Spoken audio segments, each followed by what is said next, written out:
Nice tattoos. What are those? Did your boyfriend draw those for you? The mess hall gentlemen. exploded with laughter. 200 recruits watched as Sergeant Tyler Vickers grabbed 18-year-old Kira Ashford's wrist, yanking her arm up like a trophy. She didn't flinch. "What's wrong, little girl, gonna cry?"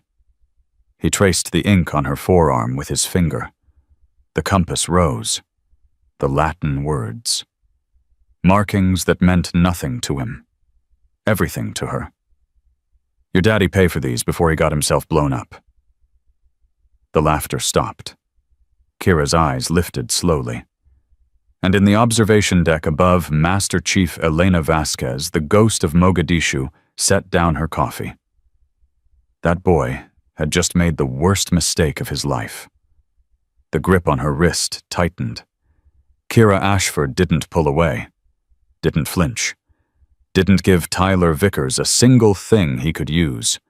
She'd learned that from her grandfather, the man who raised her, the admiral who taught her that silence wasn't weakness. Silence was a weapon, and she'd been sharpening that weapon for 18 years.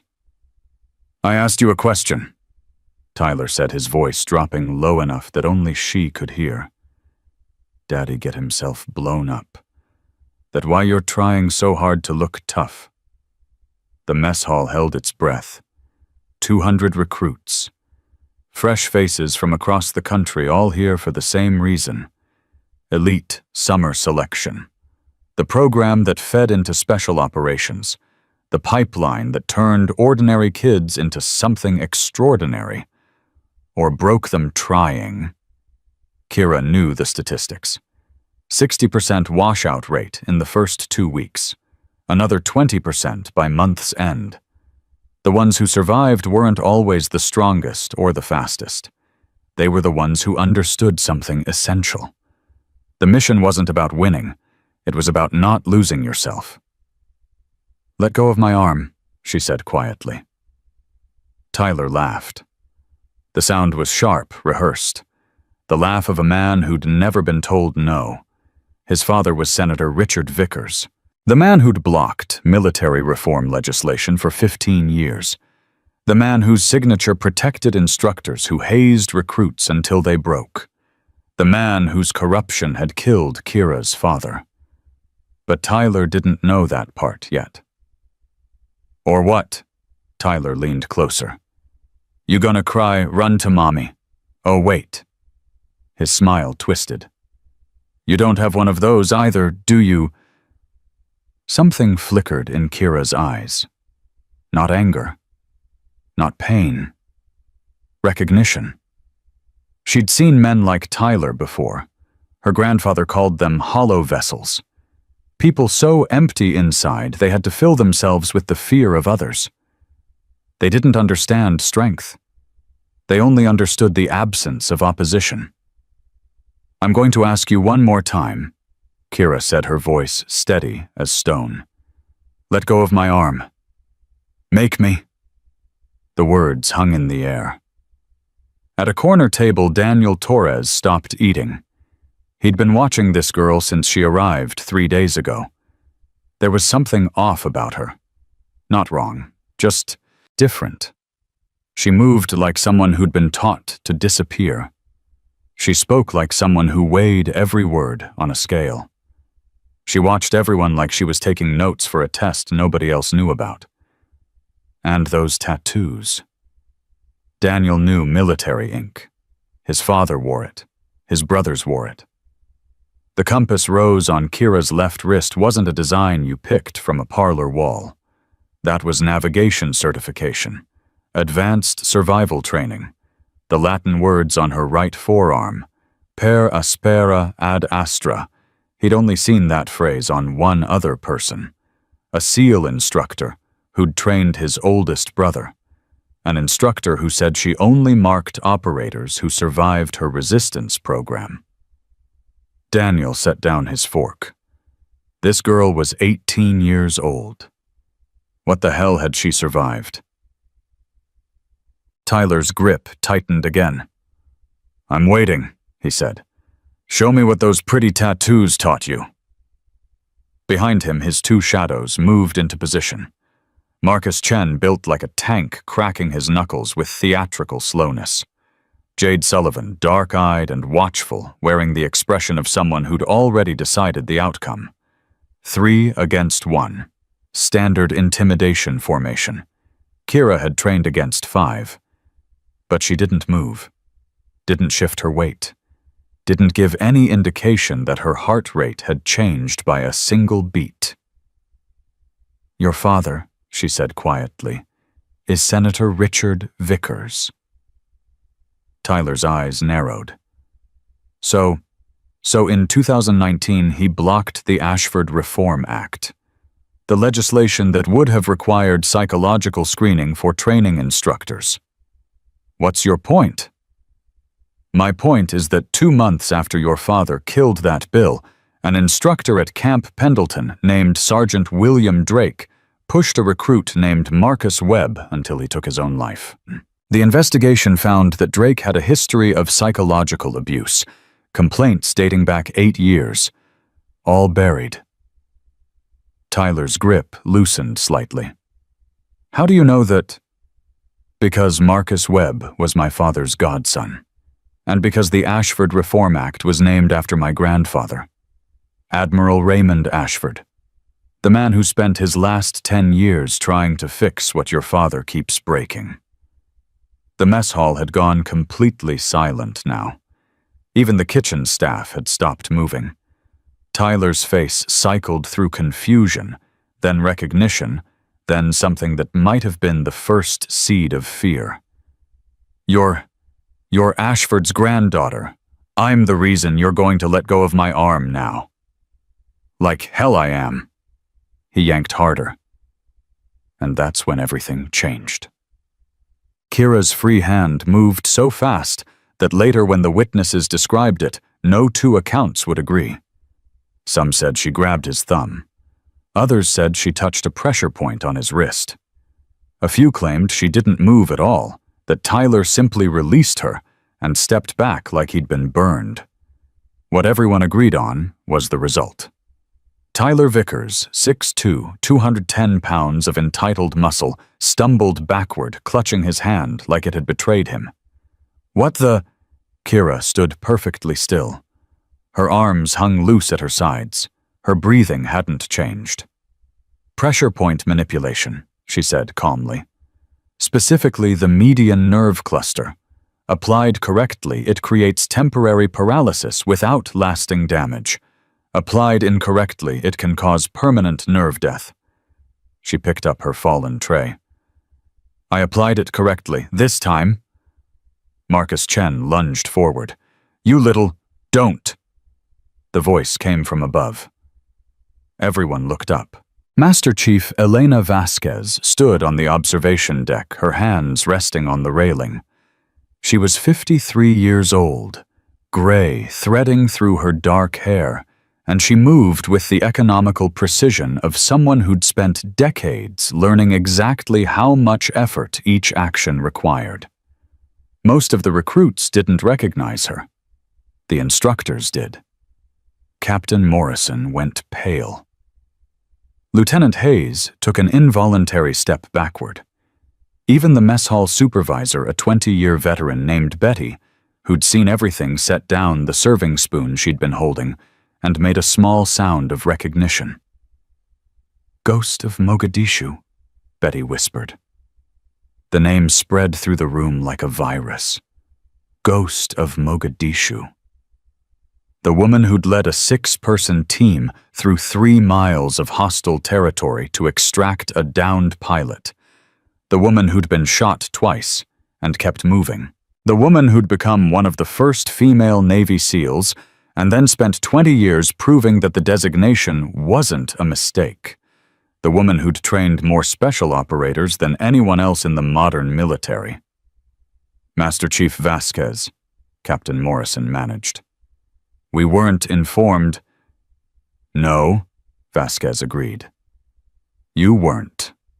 She descended the stairs slowly, her boots making no sound on the metal steps. When she reached the ground floor, the crowd parted for her like water around a stone. She stopped in front of Tyler. Sergeant Vickers, she said.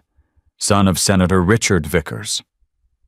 Tyler straightened, trying to recover his composure. Yes, ma'am. The same Senator Vickers who's been blocking my reform proposals for the past decade. I wouldn't know anything about that, ma'am.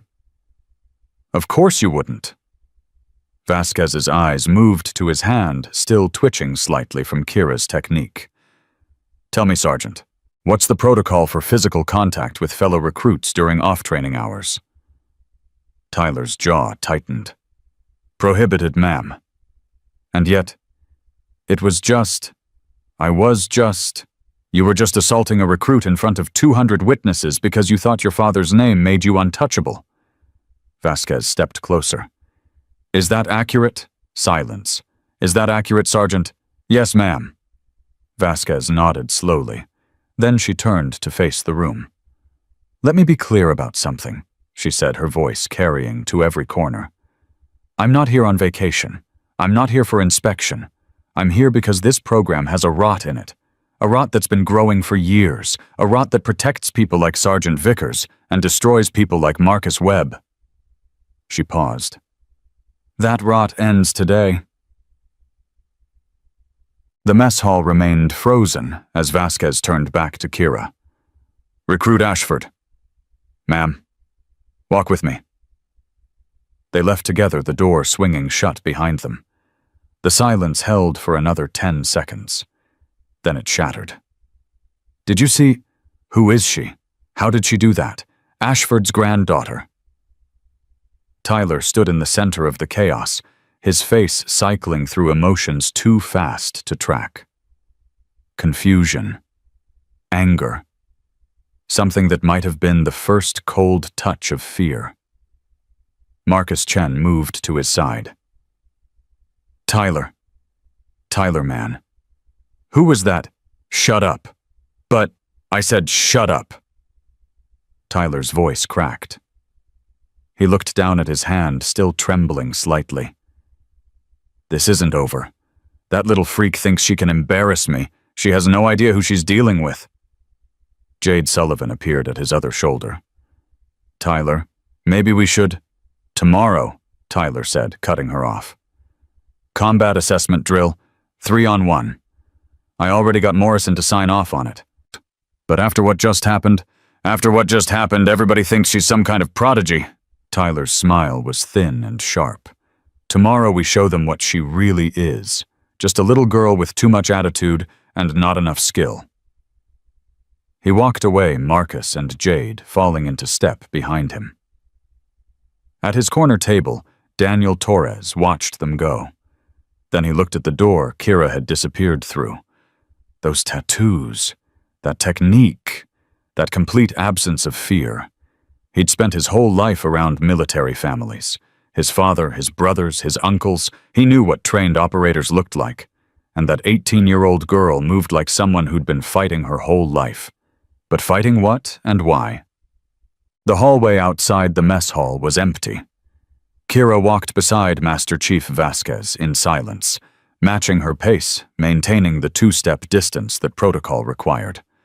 They passed classroom doors and equipment rooms and notice boards covered with training schedules. Neither spoke until they reached the stairwell at the end of the hall. Vasquez stopped. Turned. That was sloppy, she said. Kira nodded. I know. You were supposed to stay invisible. Blend in. Observe and report. He mentioned my father. Vasquez's expression softened slightly. He did. He said... Kira's voice tightened. He said my father got himself killed, like it was a joke, like it didn't matter. And you let him see that it mattered to you. Yes. That's a mistake you can't afford to make again. Kira's jaw clenched. I know. Vasquez studied her for a long moment. This girl, this child, really. 18 years old with more training than most operators twice her age. Raymond Ashford's granddaughter. The last promise Vasquez had made to a dying man. Your grandfather, she said slowly. Taught you that anger was a weapon. Yes. But he also taught you that weapons can cut both ways. Yes. Tyler Vickers is going to come for you now. Whatever cover you had is blown. Tomorrow he's arranged a 3-on-1 combat drill. Morrison signed off on it because Morrison is exactly the kind of rot I'm here to expose. Kira's eyes lifted. You want me to lose? I want you to do what your grandfather trained you for. Which is... Vasquez reached into her pocket and pulled out a worn challenge coin. The surface was scratched, the engraving nearly faded. But Kira recognized it immediately. Her grandfather's coin. The one he'd given Vasquez 30 years ago when she was a young operator struggling to prove herself in a world that said women didn't belong. Your grandfather gave me this, Vasquez said, on the worst day of my life. I was 23. I'd just failed my first qualification attempt.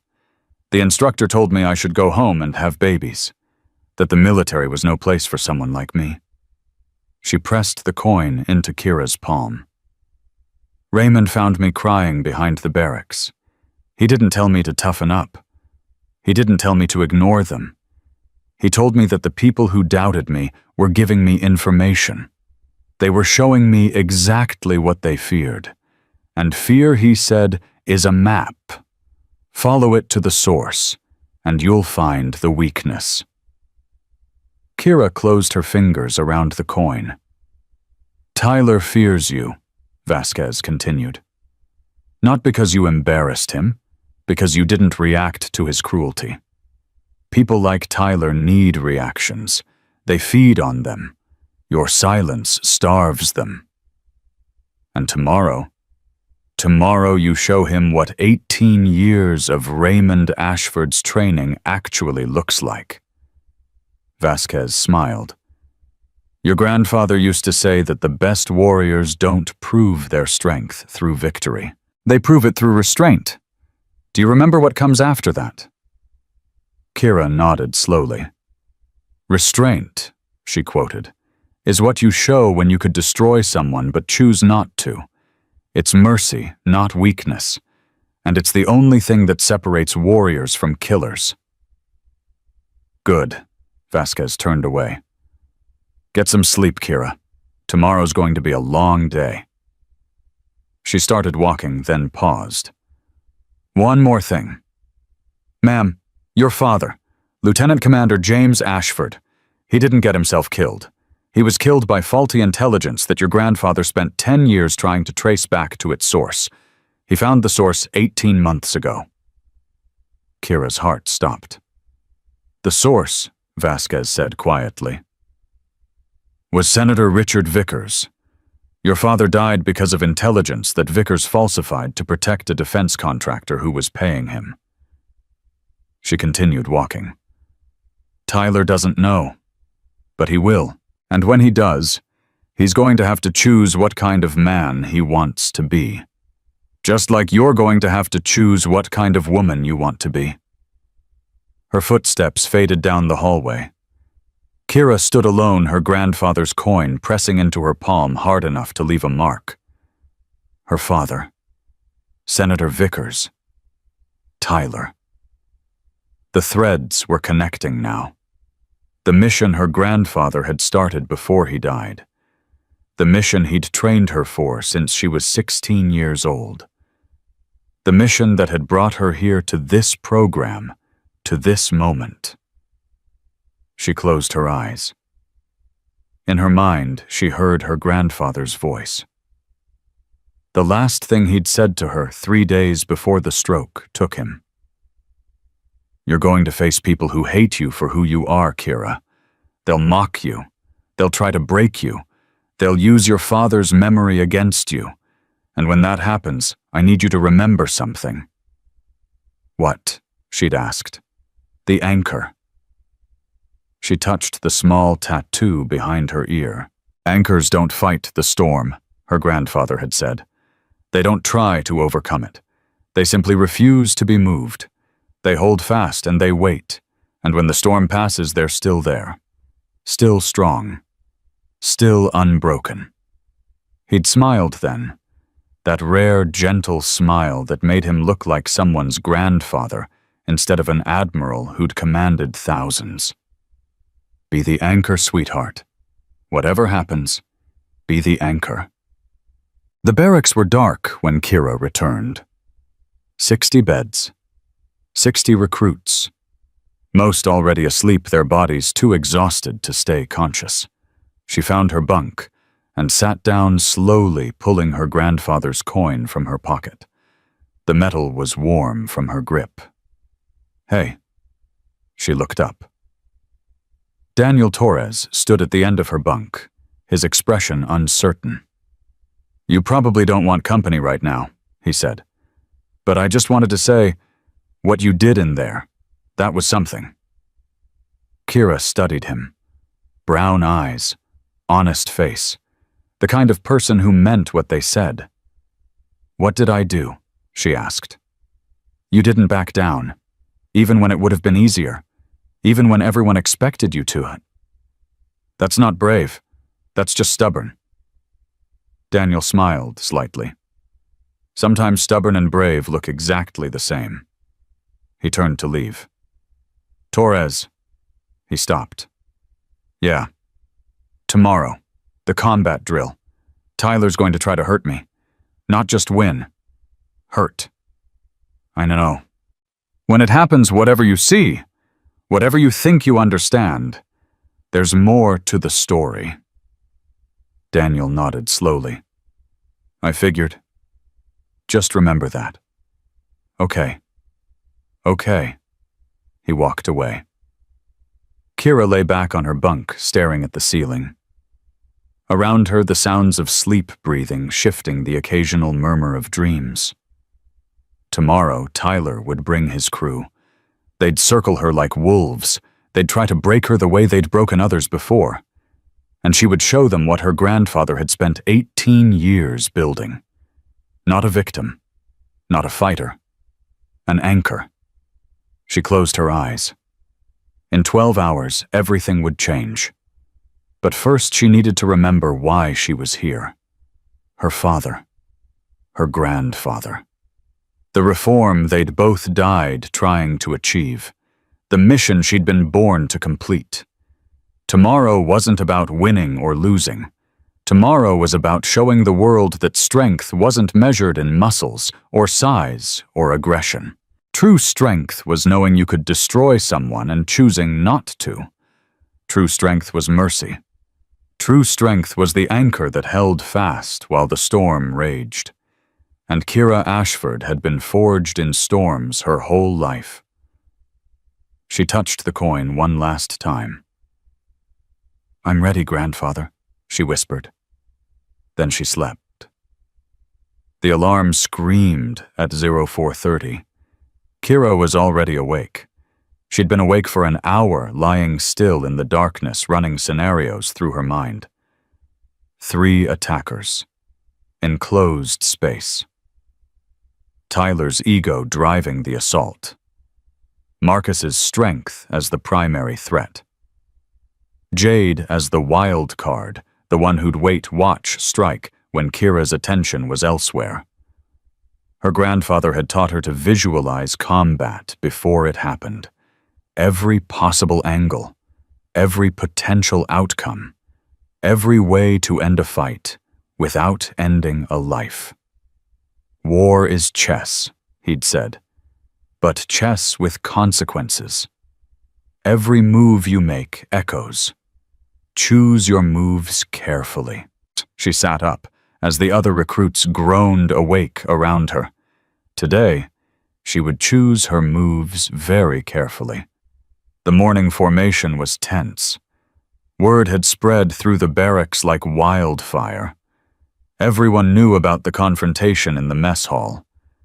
Everyone knew about the 3-on-1 drill scheduled for 1,400 hours. Everyone knew that Tyler Vickers had been humiliated by an 18-year-old girl and was out for blood. What they didn't know was why. Captain Morrison stood at the front of the formation, his face carefully neutral. But Kira caught the way his eyes flickered toward her, the way his jaw tightened almost imperceptibly. He knew who she was now, and he was afraid. Good. "Today's schedule has been modified," Morrison announced. "Standard morning PT will proceed as planned. However, this afternoon's tactical exercises have been replaced with a special assessment." Murmurs rippled through the ranks. "Sergeant Vickers has requested a modified close-quarters combat demonstration, 3-on-1 format. Recruit Ashford has been selected as the single combatant." More murmurs, louder now. Daniel Torres caught Kira's eye from 3 rows back. His expression said everything. "This is wrong. You know this is wrong." Kira gave him the smallest nod. "I know. It doesn't matter." "The drill will take place in Training Circle 7 at 1400 hours," Morrison continued. "Attendance is mandatory for all recruits. Dismissed." The formation broke apart. Kira started toward the PT field, but a hand caught her elbow. "Hey!" She turned. Jade Sullivan stood there, dark eyes unreadable. "You should drop out," Jade said quietly.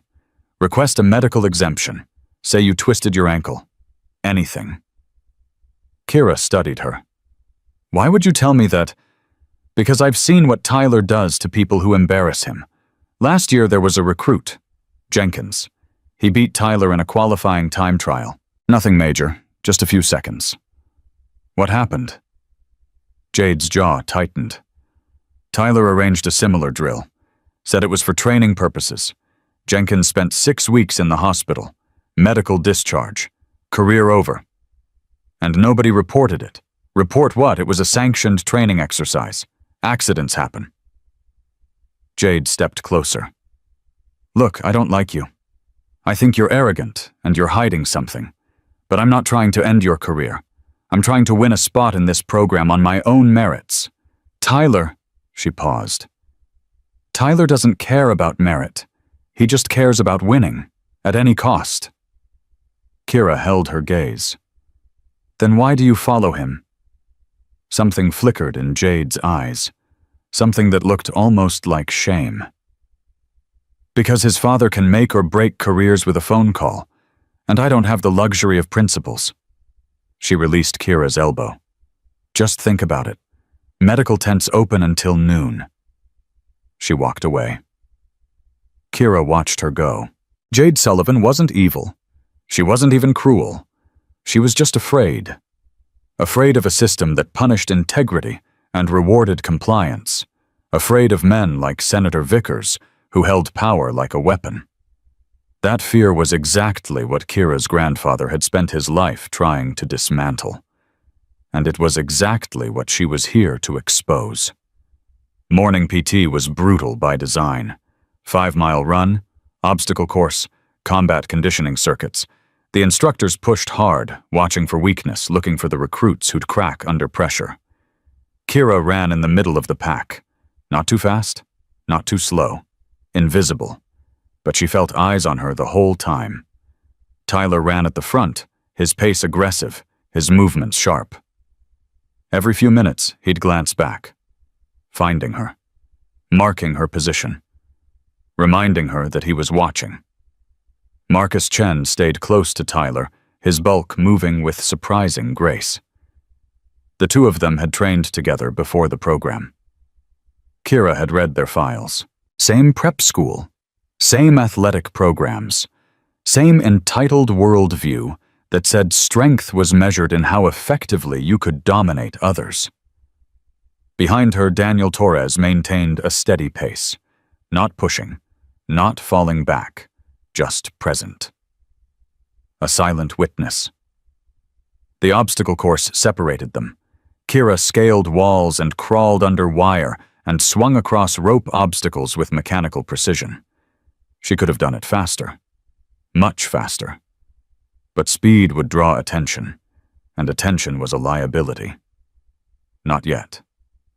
Not until the right moment. She was halfway through the course when she heard the scream. A recruit named Patterson had fallen from the climbing wall. Bad landing. The crack of bone was audible even from 50 feet away. Kira changed direction without thinking. She reached Patterson before the medics did, her hands already assessing the injury. Compound fracture. Tibia. The bone hadn't broken the skin, but it was close. "Don't move," she said, her voice calm. "I need you to stay completely still." Patterson's face was white with shock. "It hurts. Oh God, it hurts so bad." I know it does. Look at me." Kira held his gaze, her eyes steady. "What's your mother's name?" "What? Your mother's name? Tell me." "Margaret Patterson." "Good. Where does she live?" "Ohio, Cleveland." "Tell me about Cleveland. What's it like in the summer?" Patterson blinked, confused, but the questions were working. His breathing slowed. The panic receded slightly. "Hot," he managed. "Humid. We used to go to the lake."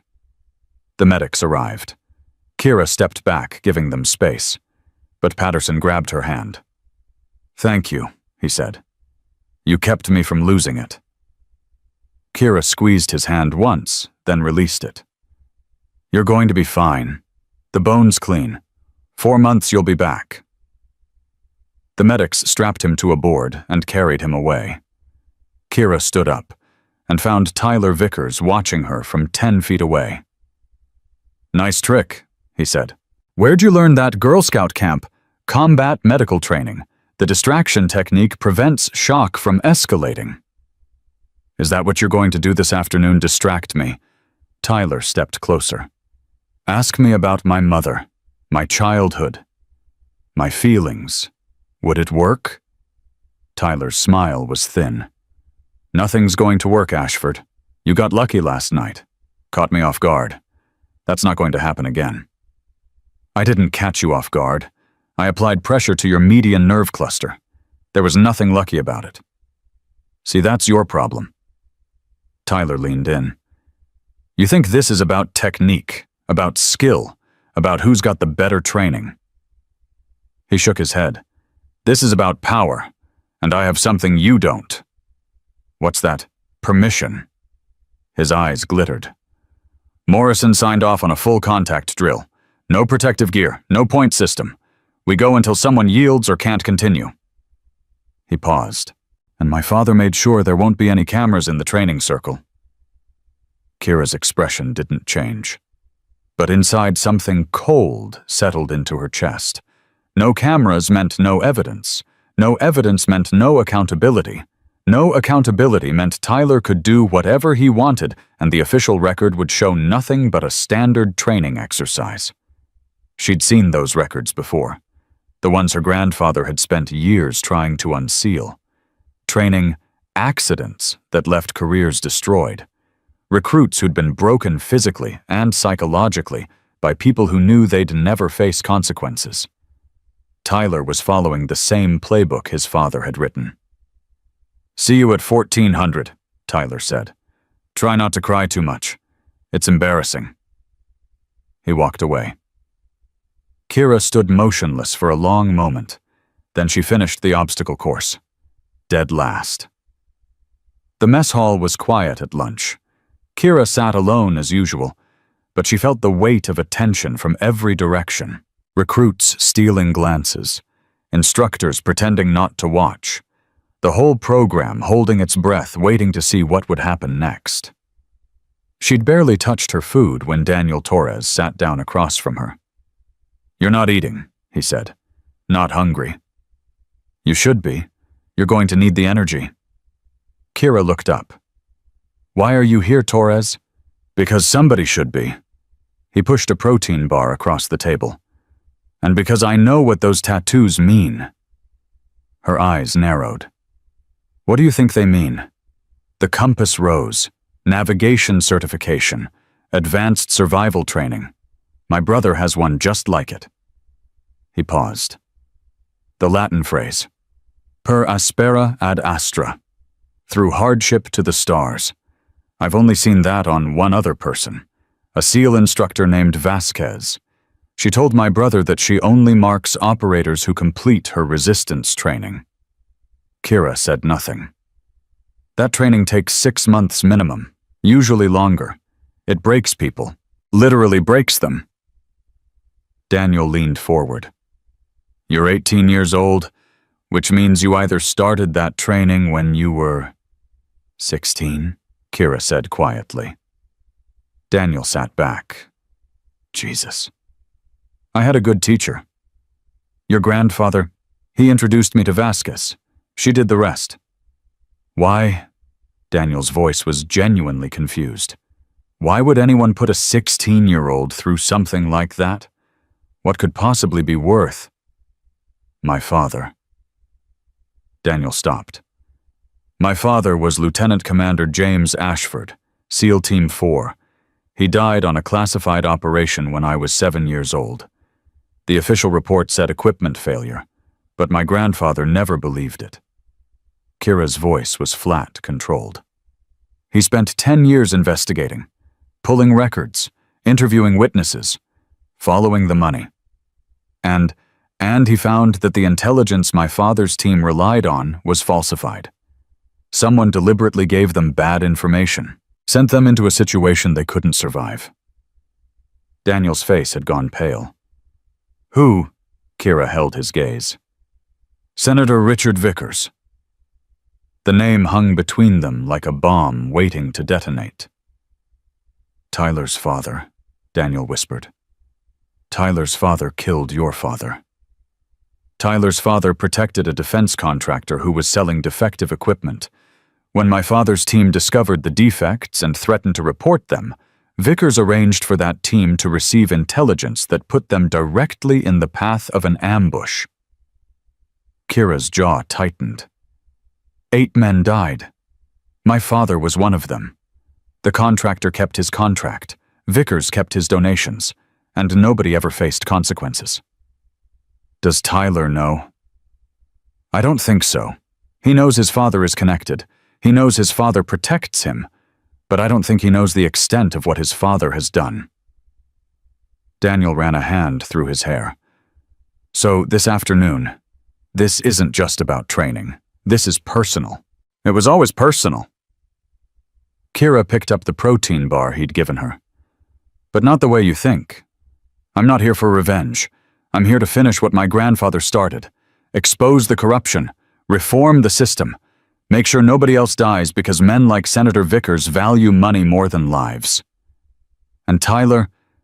Kira was silent for a moment. Tyler is a choice, she finally said. He can keep being his father's weapon, or he can become something else, something better. She unwrapped the protein bar. This afternoon, I'm going to give him that choice. What if he chooses wrong? Then I'll make sure he can't hurt anyone else. Daniel stared at her. This 18-year-old girl with the old eyes and the military ink and the weight of a dead father pressing down on her shoulders. You're not going to lose, are you? He said slowly. This afternoon.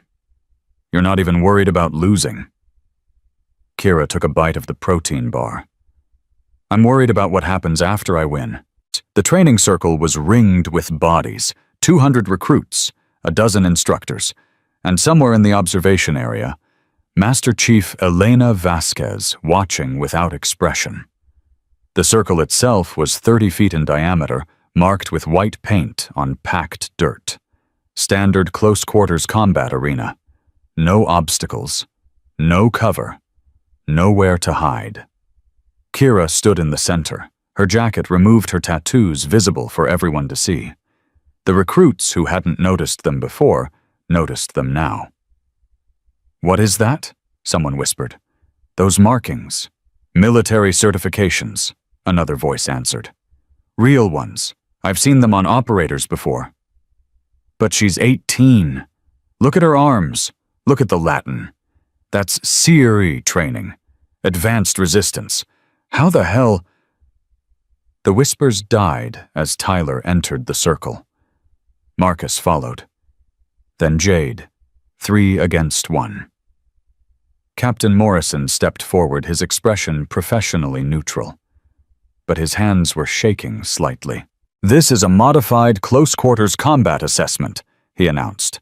"Full contact, no protective gear.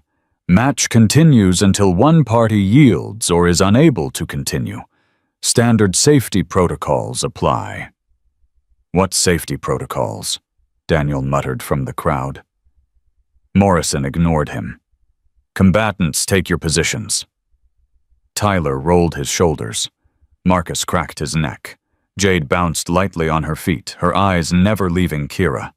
Kira stood still, breathing, waiting. "Begin." Tyler moved first. He came in fast, a straight jab aimed at her face. Classic intimidation opener. Maximum speed, minimum precision. Designed to overwhelm. Kira sidestepped. His fist caught air. Marcus came from the left, wider, trying to grab. Kira pivoted, letting his momentum carry him past her. He stumbled, caught himself turned. Jade circled, watching, waiting. Smart. Tyler attacked again. Harder this time. A combination jab cross-hook. Textbook military combatives. Powerful. Predictable. Kira flowed through the gaps. She didn't counter. Didn't strike. Just moved. Always moving. "Fight back," Tyler snarled. "Stop running." She didn't answer. Marcus grabbed for her again. This time she let him catch her arm. His grip tightened in triumph. Then she applied rotation to his wrist, just enough pressure to the joint, and he released her with a grunt of pain. "What the hell?" "Aikido," Kira said calmly. "Joint manipulation, using your opponent's strength against them." Tyler's face reddened. "This isn't a demonstration. This is a fight." "No." Kira's voice was quiet, but it carried. "This is a lesson." She looked at Jade, still circling, still waiting. "You can stop pretending," Kira said. "I know you don't want to be here." Jade's eyes flickered. "I talked to Patterson," Kira continued. "The recruit Tyler put in the hospital last year. He told me something interesting. He said there were 3 people in that circle, but only 2 of them actually hit him. The third one held back, pulled her punches, even helped him afterward when nobody was watching." Jade went still. "That was you," Kira said. "Wasn't it?" "Shut up," Jade hissed. "You don't know anything. I know you're afraid. I know you think you don't have a choice. I know Tyler's father has something on your family, maybe a business connection, maybe a debt, something that keeps you under his control." Jade's face had gone pale. "How do you—" "Because I spent 2 years learning everything about the people who destroyed my father's team. Senator Vickers has a network, people he owns, people he controls, and you're one of them." Tyler lunged. Kira spun. But this time she didn't just evade. Her palm connected with his solar plexus, not hard enough to damage, but hard enough to stop him cold. He doubled over, gasping. She could have followed up, could have ended it right there. Instead, she stepped back. "Get up," she said. Tyler pushed himself upright, fury twisting his features. "You're dead. You hear me? You're dead." He rushed her again. This time, Marcus came with him. Kira moved differently now. Faster. More precise. She caught Tyler's arm and redirected his momentum, sending him stumbling into Marcus. The 2 men collided, tangled, fell. She stood over them. "Your father killed 8 men," she said, "including my father. He falsified intelligence to protect a contractor who was paying him. And he spent the last decade making sure nobody could prove it." Tyler's eyes went wide. "That's a lie." "It's not." Kira reached into her pocket and pulled out a folded piece of paper. "This is a copy of a classified intelligence report from February 2016. The original was altered before it reached my father's team. The alterations traced back to a source inside the Senate Intelligence Committee. Your father's office. She dropped the paper on Tyler's chest. My grandfather spent 10 years building that case. He died before he could see it through. But I won't. Tyler grabbed the paper, unfolded it with shaking hands. His face went white. This is evidence. Kira's voice was steady. The kind of evidence that sends people to prison. The kind of evidence that ends careers and destroys legacies. You can't. This isn't real. It's real, Tyler. Everything your father built is real. And it's all going to come down. The only question is whether you go down with it. Tyler looked up at her. For the first time since she'd arrived, she saw something other than arrogance in his eyes. Fear. Real fear. Not of her. Of the truth. What do you want? He whispered. Kira extended her hand. I want you to choose. The circle was silent. 200 people holding their breath. Tyler stared at her hand like it might bite him. Choose who you want to be. Your father's son covering up his crimes, perpetuating his corruption. Or something else. Something better. Someone who breaks the cycle instead of continuing it. You don't understand, Tyler said. If I turn on him, he'll destroy me. Everything I've worked for, everything you've worked for was built on dead men's bones. Kira's voice was sharp. My father's bones. Your father took everything from me before I was old enough to understand what I'd lost, and he'll keep taking from people unless someone stops him. Tyler's hand trembled. Behind him, Marcus had gone still. Jade was crying silently, her carefully constructed mask finally cracking. I can't, Tyler whispered. I can't just... He's my father. And James Ashford was mine. The words hit Tyler like a physical blow. He looked at the paper in his hands. The evidence of his father's corruption. The proof of everything he'd spent his life trying not to see. I didn't know, he said. I swear I didn't know. I believe you. Tyler's head snapped up. You do. Your father is careful. He's kept you isolated from the worst of it. But you're not isolated anymore. Now you know. And knowing means you have a choice. She kept her hand extended. Take it, Tyler. Choose to be better than he made you. The circle held its breath. Tyler looked at her hand, at the tattoos running up her forearm, at the evidence of everything she'd survived. Then slowly he reached up and took her hand. The crowd exhaled. Kira pulled him to his feet. This isn't over, she said quietly, so only he could hear. The investigation is coming. Your father is going to face consequences. But you don't have to be part of his defense. You can be part of his prosecution. They'll destroy me. They'll try. But I have resources. People who can protect you if you cooperate. Why? Tyler's voice cracked. Why would you help me after everything I've done?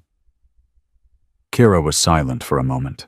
Then she said, because my grandfather believed that people could change. He believed that the sins of the father didn't have to become the sins of the son. He died still believing that. She released his hand. Prove him right. From the observation deck, Master Chief Vasquez turned away. Her phone was already in her hand. It's time, she said into the receiver. Begin the operation. On the other end of the line, someone acknowledged. In Washington, D.C., doors were about to open that Senator Richard Vickers had spent 30 years keeping closed. And his son had just become the key. 47 minutes after Tyler Vickers took Kira's hand, his father's world began to collapse. Kira didn't see it happen. She was in the medical tent, letting a corpsman check her for injuries she didn't have. Standard protocol after combat drills. But she felt the shift in the air. The sudden tension that rippled through the compound like electricity before a lightning strike. Something had changed. The corpsman's radio crackled. He listened, his face going pale. "You need to go," he said. "Command building. Now." Kira found Master Chief Vasquez waiting outside. "It started," Vasquez said. "NCIS executed simultaneous raids in Washington, Norfolk, and San Diego. Your grandfather's files were the foundation, but we've been building on them for 18 months. Bank records, encrypted communications, testimony from 3 contractors who decided prison was better than protecting Vickers anymore. How bad? Bad enough that the senator tried to run. They picked him up at Dulles boarding a private flight to the Caymans." Vasquez's expression was grim. He was carrying $2 million in bearer bonds and a passport under a different name. Kira absorbed this. The man who'd killed her father, who'd spent 30 years building an empire of corruption, was finally facing consequences. She should have felt triumph. Instead, she felt hollow. "Tyler," she asked. "In the command building. They're questioning him, not as a suspect, as a witness, but he's—" Vasquez paused. "He's not handling it well. I need to see him." "That's not advisable." "I don't care what's advisable." Kira met Vasquez's eyes. "I made him a promise. I told him I'd help if he cooperated. He cooperated. Now I need to keep my word." Vasquez studied her for a long moment. "Your grandfather would be proud of you," she said finally. "And furious. He always said your compassion would either save you or destroy you. Which do you think it'll be? Ask me in 10 years. The command building was chaos. Officers moving in tight clusters, voices low and urgent. Phones ringing constantly. The normal rhythm of the program completely shattered by the earthquake that had just hit. Captain Morrison stood in the hallway, his face the color of old ash. He saw Kira and flinched. "Recruit Ashford. I wasn't." "You signed off on a 3-on-1 drill with no cameras," Kira said flatly. "You knew what Tyler was planning. You enabled it." Morrison's mouth opened, closed. "The investigation will include your actions," Kira continued. "Every drill you approved, every injury you covered up, every career you helped destroy because someone like Senator Vickers asked you to. I was following orders. That defense didn't work at Nuremberg. It won't work here either." She walked past him. Morrison didn't try to stop her. Tyler was in a small conference room alone. The NCIS agents had finished their preliminary questions and left him to wait. He sat at the table staring at nothing, his hands flat on the surface in front of him. He looked up when Kira entered. "They arrested him," Tyler said. His voice was hollow. "They arrested my father." Kira sat across from him. "I know. He called me. On his way to the airport. Before they caught him." Tyler's laugh was broken. "He told me to deny everything. Said his lawyers would handle it. Said I just needed to keep my mouth shut and everything would be fine." "What did you tell him?" Tyler was quiet for a moment. "I told him I'd seen the evidence. The intelligence report you showed me. The one that proved he got those men killed." His hands curled into fists. He didn't deny it. He didn't even try. He just said, sometimes sacrifices had to be made for the greater good. The greater good being his bank account. Yeah, Tyler's voice cracked. 8 men died, 8 families destroyed, and he called it a sacrifice for the greater good. Kira watched him. This boy who'd been her enemy 12 hours ago. This boy whose father had murdered hers. "My father was 34 when he died," she said quietly. "I was 7. Old enough to understand that he wasn't coming back. Not old enough to understand why. Tyler looked up. I used to wait by the window, Kira continued. Every day after school. My grandmother would try to get me to come inside, eat dinner, do homework. But I'd just sit there, watching the driveway, waiting for his car. Her voice didn't waver. She'd told this story before in the dark hours of Vasquez's training when breaking down was part of building back up. It took me 2 years to stop waiting. 2 years to accept that the driveway would always be empty. And even then, part of me kept expecting him to walk through the door. Kira, I'm not telling you this for sympathy. Her eyes met his. I'm telling you because I need you to understand something. Your father made a choice. He chose money over honor, power over integrity, his own ambition over the lives of 8 men who trusted him. Tyler's jaw tightened. But you're not your father, Tyler. You didn't make those choices. You don't have to carry his sins. What you do have to do is decide what kind of man you want to be from this moment forward. How? The word came out raw. How do I come back from this? Everyone knows who I am now. Everyone knows what he did. I'm finished. You're not finished. You're just beginning. Kira leaned forward. My grandfather spent his whole life fighting corruption in the military. He believed that institutions could be reformed, that people could change, that the darkness could be pushed back if enough good people refused to accept it. And look where it got him. It got him a legacy, a granddaughter who carries his mission, a master chief who owes him her career, and now maybe a senator's son who chooses to be better than his bloodline. Tyler stared at her. Why do you care? He asked. After everything I did to you, everything my father did to yours, why don't you just hate me? Kira was silent for a moment. Because hate is heavy, she finally said. And I've been carrying enough weight. The door opened. Marcus Chen stood in the doorway, his face uncertain. They want to question me next, he said. The NCIS agents. They're asking about everything. The drills, the hazing, what Tyler's father told us to do.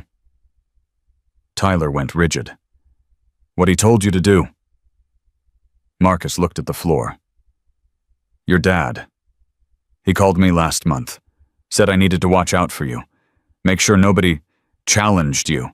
Said there'd be opportunities for me if I kept you protected. He bribed you.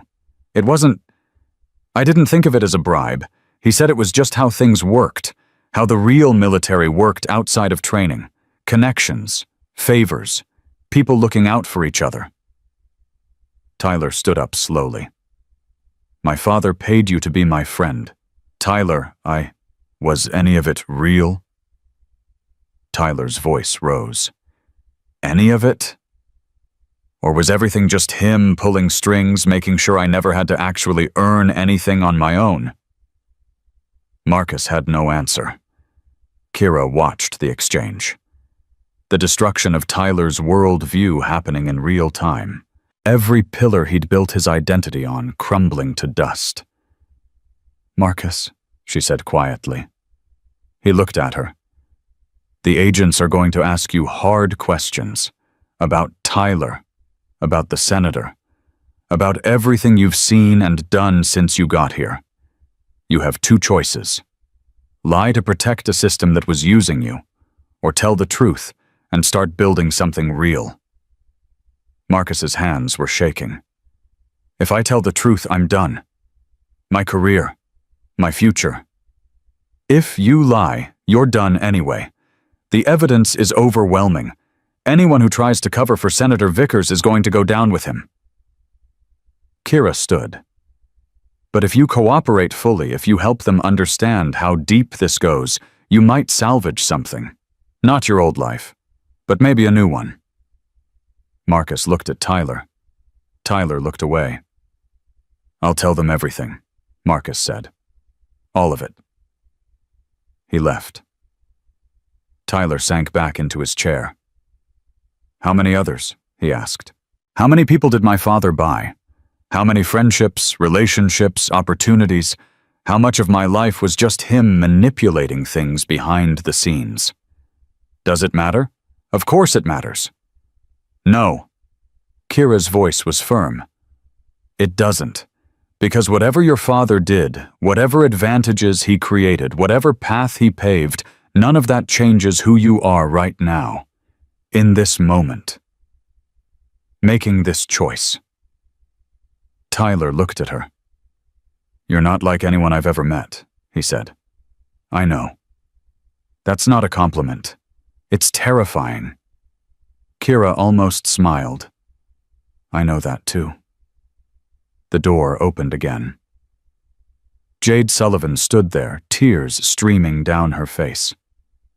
They found my brother, she said. The agents.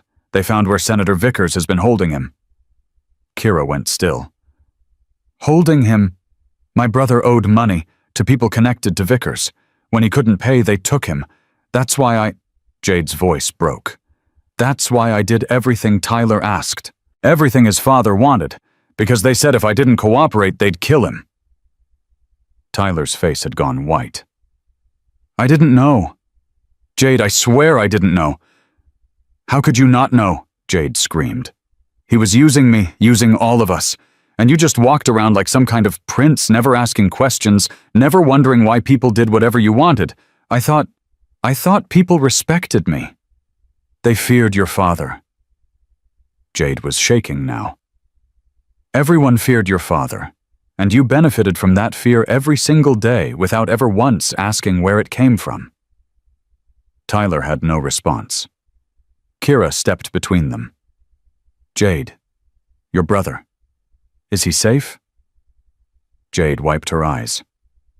They're extracting him now. The agents said, they said he's alive, scared but alive. They're bringing him here. Then that's what matters right now. Your brother is safe.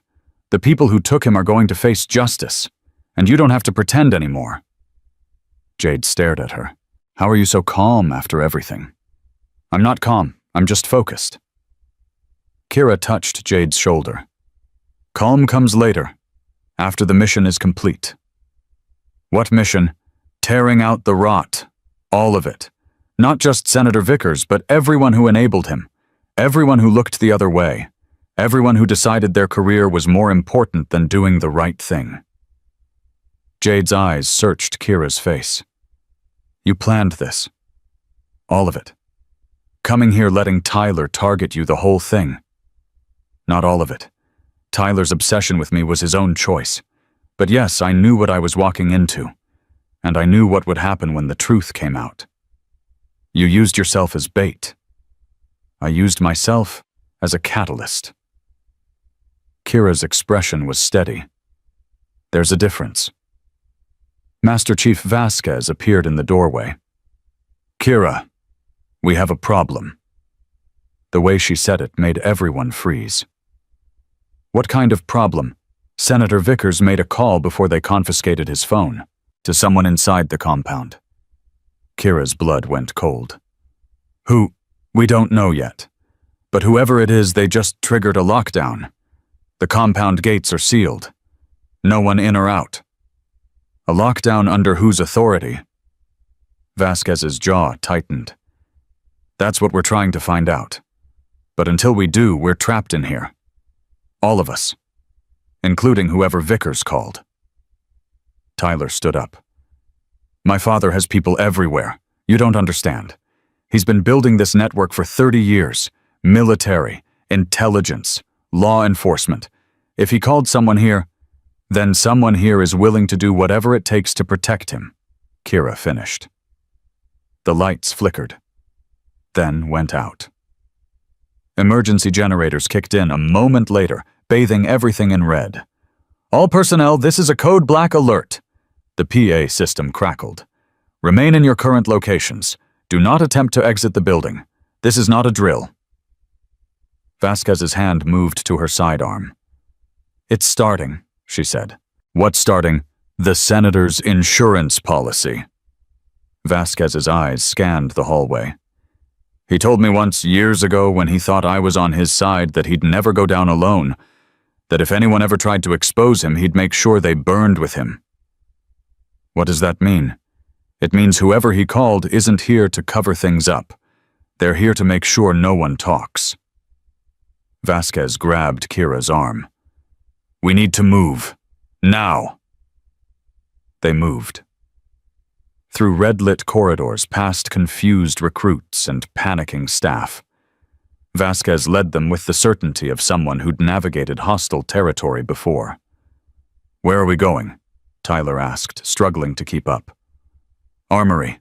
If Vickers has an asset on base, we need to be prepared for a fight. A fight?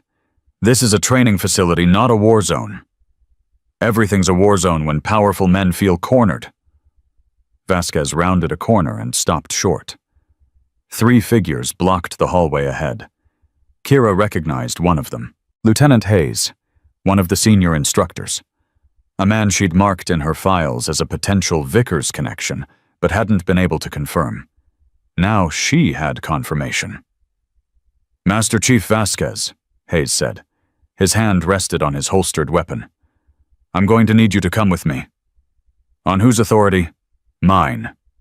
Vasquez didn't move. That's not how authority works, Lieutenant. It is now. Hayes nodded to the men beside him. The Senator wants insurance. You and the Ashford girl have information that could destroy a lot of careers, important careers, people who've spent decades serving this country. Serving themselves, you mean? Call it what you want. Hayes drew his weapon. Either way, you're coming with us. Kira stepped forward. Lieutenant Hayes, your service record shows 3 deployments, 2 commendations for valor, a distinguished career spanning 18 years. Hayes's eyes narrowed. How do you know my record? I know everyone's record. I've been studying this program for 2 years. Every instructor, every connection, every weakness. Kira's voice was steady. I also know that your daughter is starting college next fall. Georgetown. Pre-law. You've been saving for her tuition since she was born. Hayes's weapon wavered slightly. What's your point? My point is that you have a choice. Right now. This moment. You can follow Senator Vickers' orders, kidnap a Master Chief and an 18-year-old recruit, and hope that his network is strong enough to protect you when this all comes out.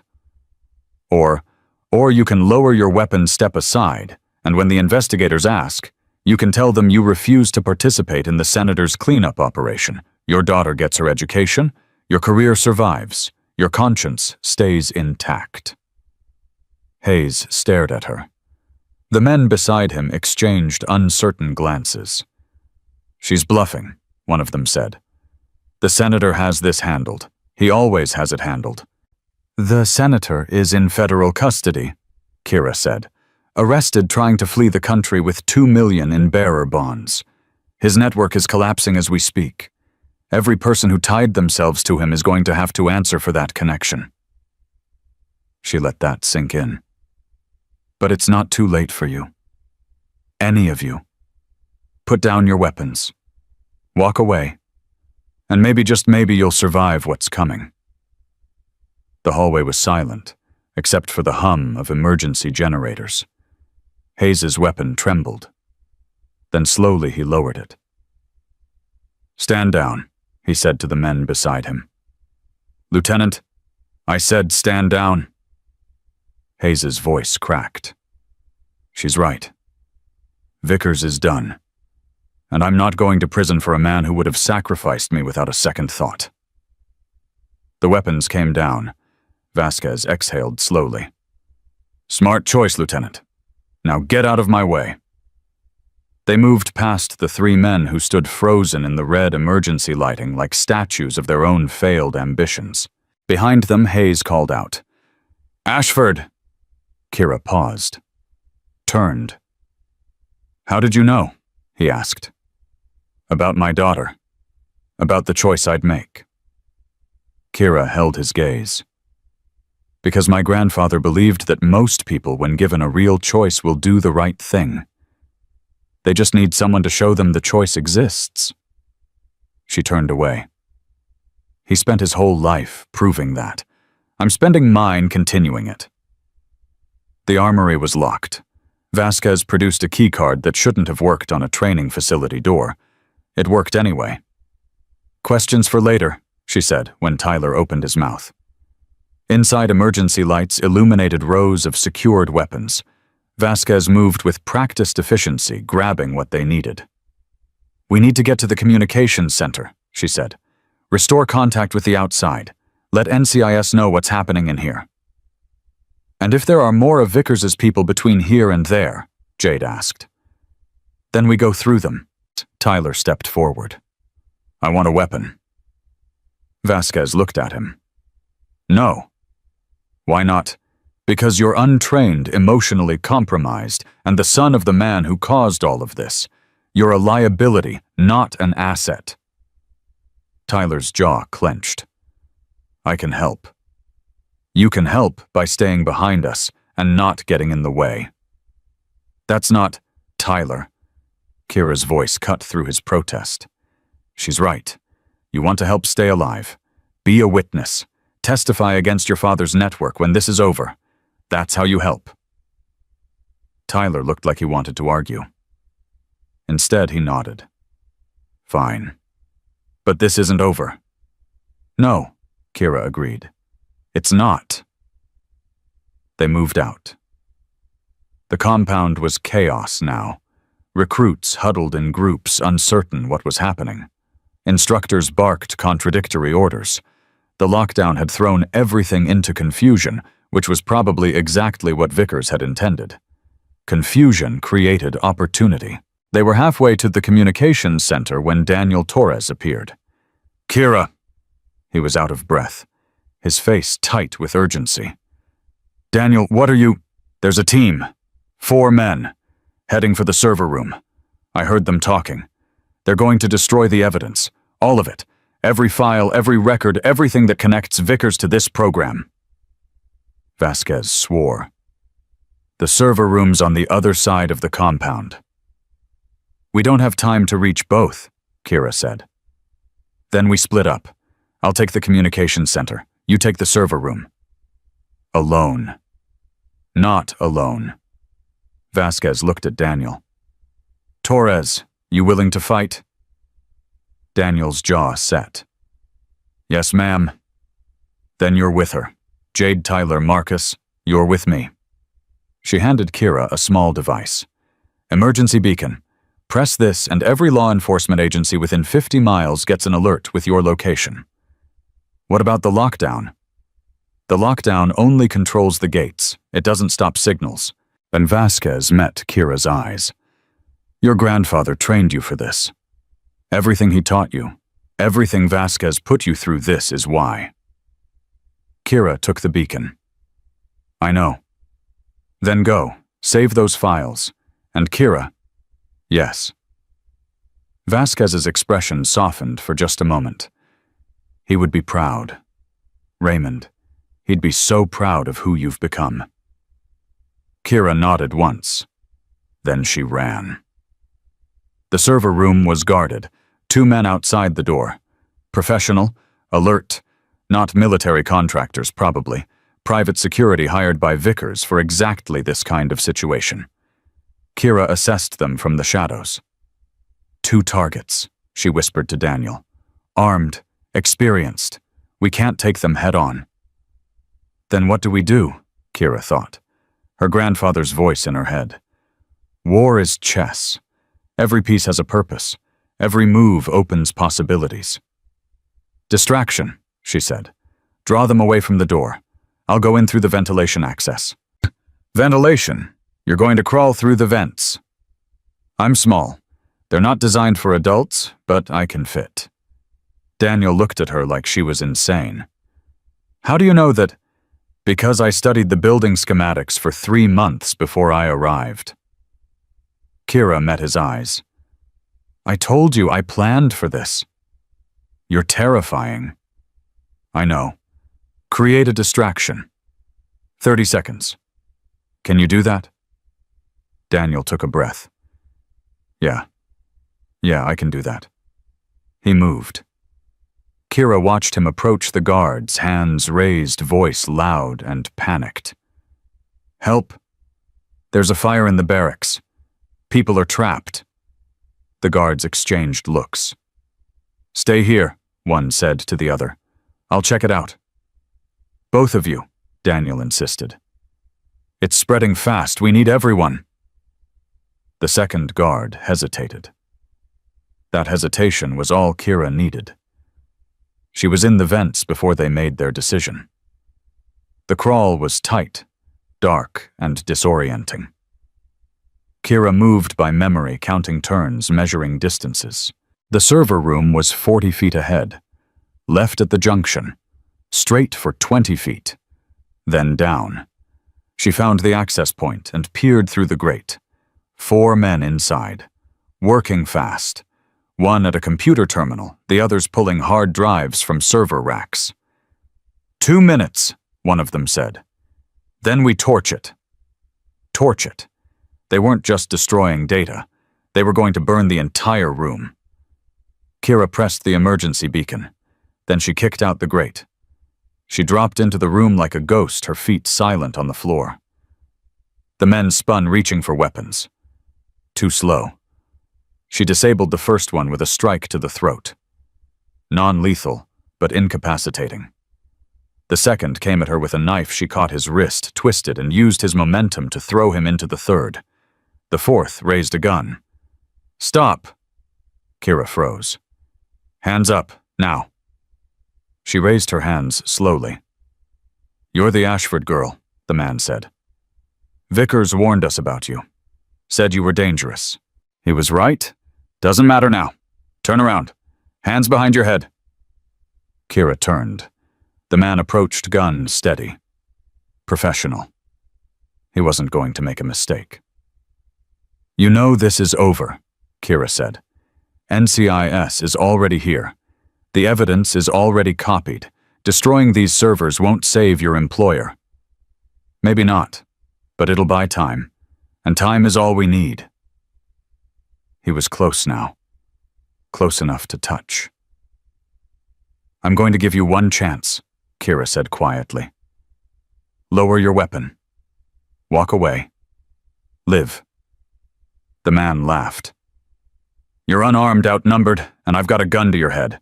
What exactly are you going to do?" Kira moved. 3 seconds later, the man was on the ground, his gun in her hands. His arm bent at an angle that would require medical attention. She stood over him, breathing hard. "That," she said. "I was going to do that." The door burst open. Daniel rushed in, followed by 2 NCIS agents who must have responded to the beacon. "Clear," one of the agents shouted. "Servers intact," Kira reported. "They didn't finish the destruction." The lead agent looked at her. Looked at the 4 incapacitated men on the ground, looked back at her. "You did this?" "Yes." "You're 18 years old?" "Yes." The agent shook his head slowly. "Who the hell trained you?" Kira tucked her grandfather's challenge coin back into her pocket. A man who believed the truth was worth fighting for. 40 minutes later, the lockdown was lifted. Federal agents swarmed the compound. Arrests were made. Evidence was secured. The network Senator Vickers had spent 30 years building was systematically dismantled. Kira stood outside the command building, watching the chaos resolve into order. Daniel appeared beside her. "They're saying you saved everything," he said. "The servers, the evidence, all of it. It wasn't just me. Mostly you." Daniel paused. "What happens now?" Kira looked up at the sky. Dawn was breaking. The longest night of her life was finally ending. "Now we rebuild," she said. "The program, the culture, everything that was broken. We make it better. You make it sound simple. It's not. It'll take years, maybe decades. But it's possible." She turned to face him. "My grandfather spent his life proving it was possible. I'm going to spend mine making it permanent. Daniel studied her face. You're not going home, are you? After all this? I am home. Kira looked at the compound around them. This is where I was always supposed to be, where I can do the most good. And Tyler, Jade, Marcus, what happens to them? That depends on them. They have choices now. Real choices. What they do with those choices will define who they become. In the distance, Tyler Vickers was being led toward a transport vehicle. Not in handcuffs, he was cooperating. But his face carried the weight of everything he'd lost and everything he still had to face. He looked toward Kira. She nodded once. He nodded back. Then the door closed, and he was gone. You really think people can change? Daniel asked. Kira touched the anchor tattoo behind her ear. I think people can choose, and choice is the first step toward change. She turned and walked toward the building where Master Chief Vasquez was coordinating the cleanup operation. The sun was rising. Her grandfather's mission was finally moving forward, and Kira Ashford, 18 years old, carrying the weight of 2 generations of sacrifice, walked into her future without looking back. 3 weeks after Senator Vickers' arrest, the trial began. Kira sat in the 3rd row of the federal courthouse, her hands folded in her lap, her expression unreadable. She'd worn her dress uniform for the occasion. Not because regulations required it, but because her grandfather had taught her that appearance was communication. Today, she was communicating resolve. The courtroom was packed, media in the back rows, military brass in the front, and scattered throughout the faces of people whose lives had been shattered by the man now sitting at the defendant's table. Senator Richard Vickers looked smaller than she remembered. Prison had diminished him somehow. The expensive suits replaced by orange jumpsuit, the confident posture reduced to something hunched and defensive. But his eyes were still dangerous. He found her in the crowd and held her gaze. No shame, no remorse. Just cold calculation even now. Kira didn't look away. The prosecutor rose. A woman named Helena Cross, 53 years old, career military prosecutor with a reputation for taking down untouchable targets. Your Honor, Cross began, the prosecution will prove that Senator Richard Vickers, over a period of 30 years, systematically corrupted military procurement, falsified intelligence reports, and directly caused the deaths of American service members, including the 8 men of SEAL Team 4 who died in the Al-Rashid ambush of 2016. Murmurs rippled through the courtroom. We will present evidence of bribery, obstruction of justice, and conspiracy to commit murder. We will show that Senator Vickers built a network of enablers throughout the military establishment and that he used his political position to shield himself and his associates from accountability. She paused. And we will present testimony from his own son, Tyler Vickers, who has cooperated fully with this investigation, and will describe in his own words how his father's corruption destroyed lives and careers. The defense attorney objected. The judge overruled. The dance began. Kira watched it all with the patience of someone who had waited 11 years for this moment. During the first recess, Master Chief Vasquez found her in the hallway. You okay? Kira nodded. I expected it to feel different. Different how? I don't know. More satisfying, maybe. More like victory. Vasquez leaned against the wall beside her. Justice isn't satisfying. It's necessary. There's a difference. My grandfather used to say that. Where do you think I learned it? They stood in silence for a moment. Tyler testifies tomorrow, Vasquez said. He's nervous. Asked to speak with you. Kira's jaw tightened. Why? Because you're the reason he's doing this. You showed him there was another path.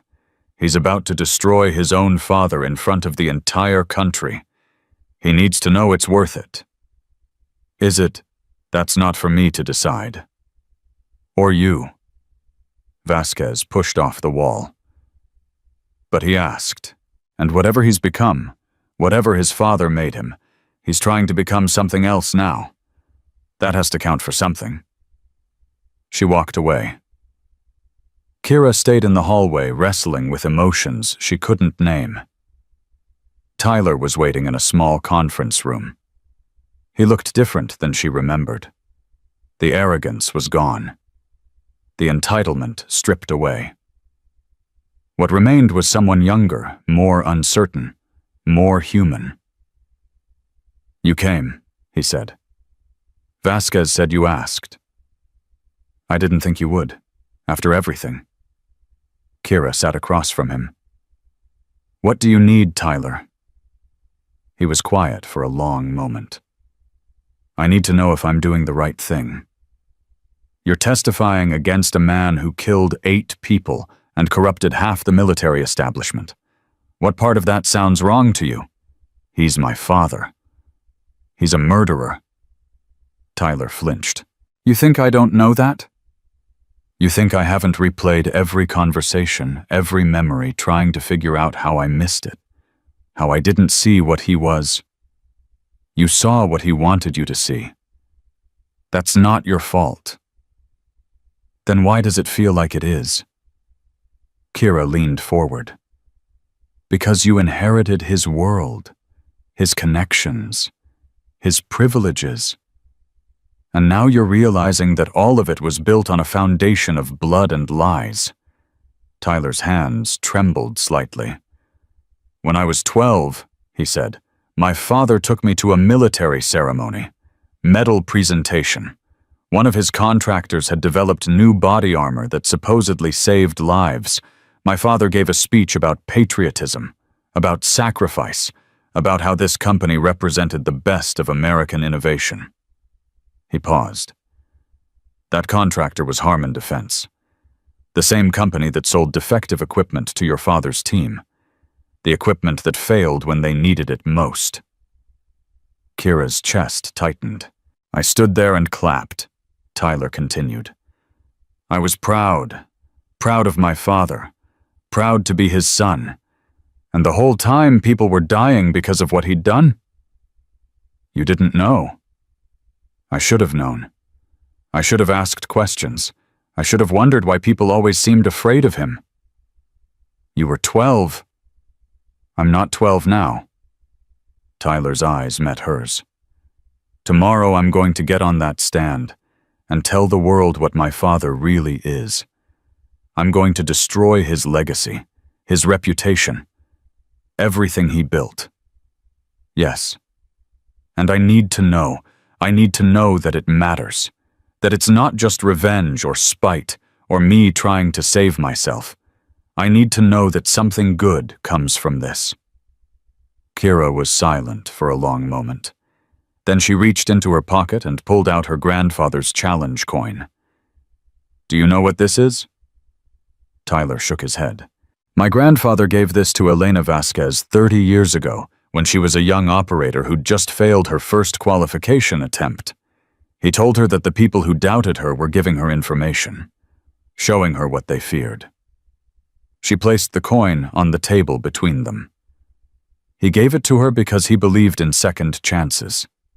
He believed that people could fail and still become extraordinary. He believed that the measure of a person wasn't their worst moment, but what they did after. Tyler stared at the coin. Your father never gave anyone a second chance, Kira continued. He used people, discarded them, and moved on. That's his legacy, destruction without redemption. She pushed the coin toward him. But that doesn't have to be your legacy.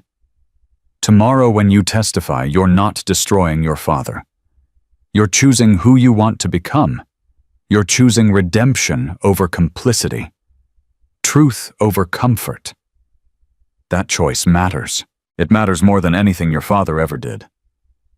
Tyler picked up the coin. His fingers traced the worn surface. Your grandfather sounds like he was an incredible man. He was. Kira's voice softened. And he would have wanted you to have that. Not because you deserve it yet, but because he believed in what you could become. Tyler's eyes glistened. I won't let him down. I won't let you down. Don't do it for us. Kira stood. Do it for yourself. For the man you want to be. That's the only way it sticks. She walked toward the door. Kira. She stopped. Thank you. For not giving up on me, for seeing something worth saving. Kira turned. My grandfather taught me to look for the good in people, even when they're surrounded by darkness. He said that's the only way to change the world, one person at a time. She left. Tyler sat alone with the challenge coin, preparing for the hardest thing he'd ever do. The next morning, Tyler Vickers took the stand. The courtroom fell absolutely silent as he was sworn in. Cameras clicked. Reporters scribbled. The weight of history pressed down on everyone present. Helena Cross approached the witness box. Mr. Vickers, please state your relationship to the defendant. He's my father. And you're here today voluntarily? Yes. You understand that your testimony may result in your father's conviction for multiple felonies, including conspiracy to commit murder. Tyler's voice was steady. I understand. Then let's begin. Cross picked up a document. Mr. Vickers, I'm showing you Exhibit 47. Do you recognize this? Tyler looked at the paper. His face tightened. Yes, it's a letter from my father to the CEO of Harmon Defense, dated February 2016, 2 weeks before the Al-Rashid operation. And what does this letter say? Tyler's hands gripped the witness box. It says that my father will ensure the intelligence report regarding equipment defects is suppressed in exchange for continued campaign contributions. Gasps from the gallery. In other words, your father knew that Harmon Defense was selling defective equipment to the military. Yes. And he covered it up in exchange for money. Yes. And 2 weeks later, SEAL Team 4 deployed with that defective equipment. Tyler's voice broke. Yes. And 8 men died. Silence. Yes. Cross let the word hang in the air. Mr. Vickers, did your father ever express remorse for these deaths? Tyler was quiet for a long moment. When the investigation started, he finally said, I confronted him. I asked him directly if the allegations were true, if he'd really gotten those men killed. And what did he say? Tyler looked at his father for the first time since taking the stand. He said casualties were inevitable in war, that those men knew the risks when they enlisted, that their deaths were regrettable but acceptable losses. Acceptable losses. Those were his exact words. The defense attorney jumped up. Objection. This is hearsay, and I have recordings, Tyler said. The courtroom erupted. The judge banged his gavel. Order, order in this court. Tyler reached into his jacket and produced a small device. After Kira Ashford showed me the evidence, I started recording my conversations with my father. I have 14 hours of audio, including his admission that he falsified the intelligence report, including his plan to have evidence destroyed at the Norfolk training facility, including his orders to eliminate potential witnesses. Senator Vickers' face had gone white. You little traitor, he hissed. After everything I gave you. What you gave me was built on dead men, Tyler shouted back. You murdered 8 people and then spent 11 years covering it up, and you would have kept killing if no one stopped you. Order! The judge's voice thundered through the room. Senator Vickers, you will remain silent, Mr. Vickers. You will address the court, not the defendant. Tyler forced himself to calm down. I'm sorry, Your Honor. I apologize. The judge nodded. Continue, Ms. Cross. Cross took the device from Tyler. Your Honor, the prosecution requests that these recordings be entered into evidence and that a brief recess be called to review the contents. Granted. Court is in recess for 2 hours. As the room began to clear, Kira remained in her seat. She watched Senator Vickers being led away by marshals. She watched Tyler step down from the witness box, his shoulders shaking with suppressed emotion. She watched the defense team scramble their case collapsing around them. 11 years. 11 years since her father died. 11 years since her grandfather started his investigation. And now, finally, the truth was coming out. Daniel Torres appeared beside her. You okay? I don't know. He sat down next to her. Tyler was incredible up there.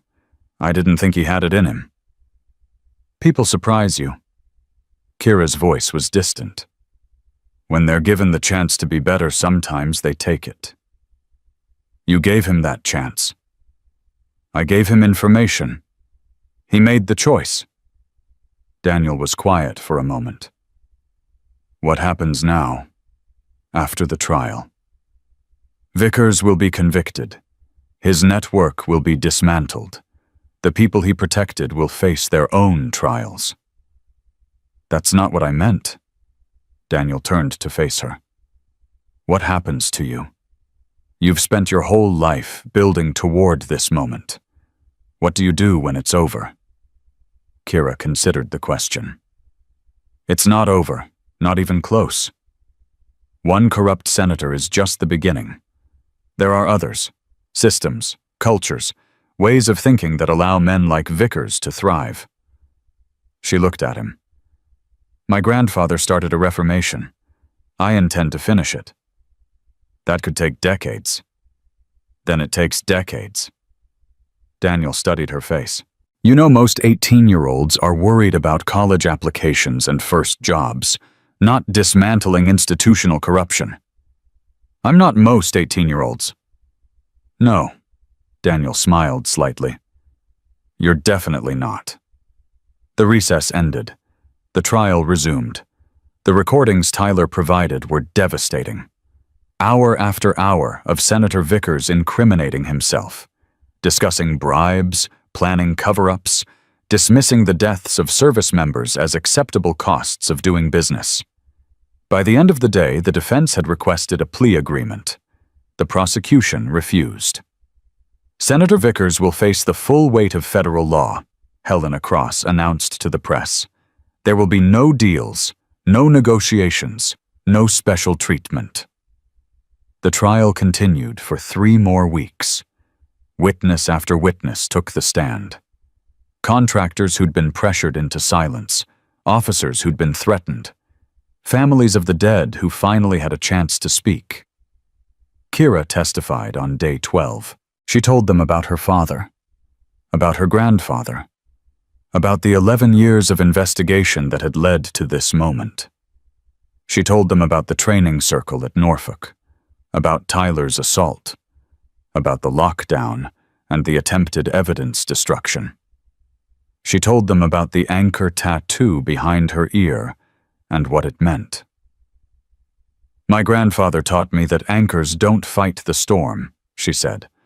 They hold fast, they wait, and when the storm passes, they're still standing. She looked at Senator Vickers. This storm has passed, and we're still standing. The verdict came on a Tuesday. Guilty on all counts. The courtroom erupted. Reporters rushed for the exits. Victims' families embraced and wept. And Senator Richard Vickers, former chairman of the Senate Intelligence Committee, was led away in chains to await sentencing. Kira didn't celebrate. She found a quiet corner of the courthouse and stood alone, watching the chaos from a distance. Vasquez found her there. It's done, Vasquez said. Your grandfather's mission is complete. One part of it. The most important part. Kira shook her head. The conviction matters, but it's not enough. Vickers was just one man. He had enablers, collaborators, people who looked the other way because it was easier than fighting. Those people are being dealt with. The investigation is expanding daily. And when the investigations end, when the trials are over and the cameras move on, what happens then? Vasquez was quiet for a moment. Then we do the harder work, building something better, training the next generation to recognize corruption before it takes root, creating cultures of accountability instead of complicity. That's what I want. Kira turned to face her mentor.